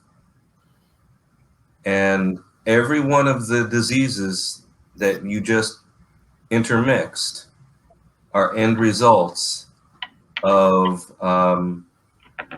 medical realities that are part of living. I don't know that there's a necessity to subdivide them or that will be done, but there will be interventional points earlier in life that may be addressable, that may act on multiple pathologies of the ones that you identify. Dr. Hachinski, before asking you to summarize the key points of your address, a question has come in for you, saying that you indicated that normal blood pressure is different for different individuals. How can one determine what is the normal blood pressure for oneself? This is the big question in personalized medicine that need to be addressed. In the meantime, the best guide we have, what's best on average. And it looks as for the brain, a lower blood pressure is better. But that's for the average. And at the same time, something could be good for one person, could be harmful for the other. And so now I'll stick with you. If you could, just for those folks that might have had to step away, give us the key message of what you had to say earlier, please. At the moment, dementia is not treatable, but some dementias may be preventable. And the reason I say that is if you take the whole, we have established this afternoon very well that what we call Alzheimer's disease is the end stage of many different causes. And of all the causes, the second most common, and the only one we can treat, is the vascular one, the blood vessels. So identify the vascular part and you prevent, delay, or make less severe that dementia. What's the evidence? Well, a stroke doubles the chances of developing dementia. Now, most people who have a stroke don't know it. For each clinical stroke, there are 5 little strokes. They don't affect the body, they affect the mind. So also we know that even people who don't have cognitive impairment, they can have some Alzheimer pathology, tracts and tangles. If they have no vascular component, they die from something else. If they have blood vessel disease, it doubles the chance of developing dementia. So we are doing something right. And we showed that in Ontario, there's been a decrease of 7% of dementia in parallel with stroke. Now they have common causes. So our point is the risk that stroke, heart disease, and dementia, they represent risk for each other. They're interactive. They share the same risk factors, the same protective factors. So let's find out what is it that we're doing right, and then apply the lessons Canada-wide and beyond. We can do something now. And the other thing that has been calculated is that if we manage to delay the onset of dementia by 5 years, you cut the rate in half because people die from something else. And our aim is not eternal life, it's healthy life. So if you push the limit to an old age and the hearing is failing, the eyes are failing, the kidneys are failing, and the brain is failing, it's time to go. So it's prolongation of healthy brain life. That's the ultimate aim. Health span instead of lifespan. Yeah, good one. Barry, did you have a comment? One thing that has not been mentioned in today's discussion at all is head injury. And I think this is another area that needs to be focused on. There's no such thing as mild head injury,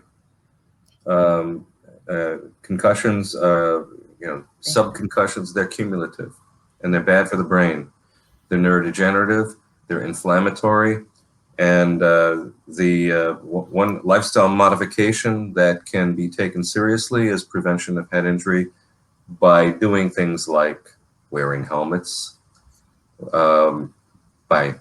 sorry for those who might be inclined otherwise, not play professional football or professional hockey, or jump for the headers on the volleyball court. I've advised that my grandchildren be turned on to golf rather than football. So now you're getting really controversial, Barry. Yeah, I know. So, and I don't play golf, so it's easy for me to say. But head injury is another thing that needs to be thrown into the mix here as something which is degenerative and important. Well, golf does provide at least a minimum of exercise, so Lots it may not make you huff and puff, but it has another feature which is very important, and it has been shown that intermittent reward is much more effective than continuous reward. And if you do golf, for sure you get intermittent reward, not continuous. Thank you very much, all of you, Dr. Tansey, Dr. Hachinski, Dr. Greenberg. This has been a really, really great symposium and unfolding so much of the current research and showing us in the many directions that Alzheimer's and dementia research is heading. So thank you again. And Dr. Greenberg, I will turn it over to you to close things out for today. Thank you. And good seeing you both, Malu and Vladimir. Thanks. I do want to thank all of the speakers today, including Dr. Laura Baker, who was not here as part of the panel. It's been to my view, that this has been a really good day in terms of the scientific content and the scope of the delivery to the scientific as well as to the lay audience. I hope everyone got as much out of it as they could have. I want to thank the attendees for coming and for asking really great questions. The chat room that I was in after my talk, which made me miss Malu Tansey's talk, were challenging questions. So it was obviously an engaged audience, and thank you for that. We look forward to continuing this conversation tomorrow. I want to remind the audience that today's symposium has been recorded and will be available on the Crowdcast registration page. Don't ask me how to get to it. I'm sure there will be instructions forthcoming. I've been asked to talk about the lineup for tomorrow. So we have, again, 4 speakers tomorrow. 3 of them are Canadians. 1 of them is from the US tomorrow. Dr. Ken Rockwood will be speaking on frailty as a risk factor for Alzheimer's disease. Dr. Sylvie Belleville will be talking about the importance of reserve and resilience in understanding Alzheimer's disease and its progression. Dr. Lisa Barnes will be talking on the importance of diversity and inclusion in clinical studies of Alzheimer's disease. And Dr. Donald Weaver will bring it all home with the title Alzheimer's: Why Haven't We Solved It Yet? I want to make sure, once again, as I open my talk today, to thank the sponsors of the symposium for their generosity, their support, specifically the Gairdner Foundation and the Kremble Foundation. Thank you, and I want to say thank you all to everyone. See you tomorrow.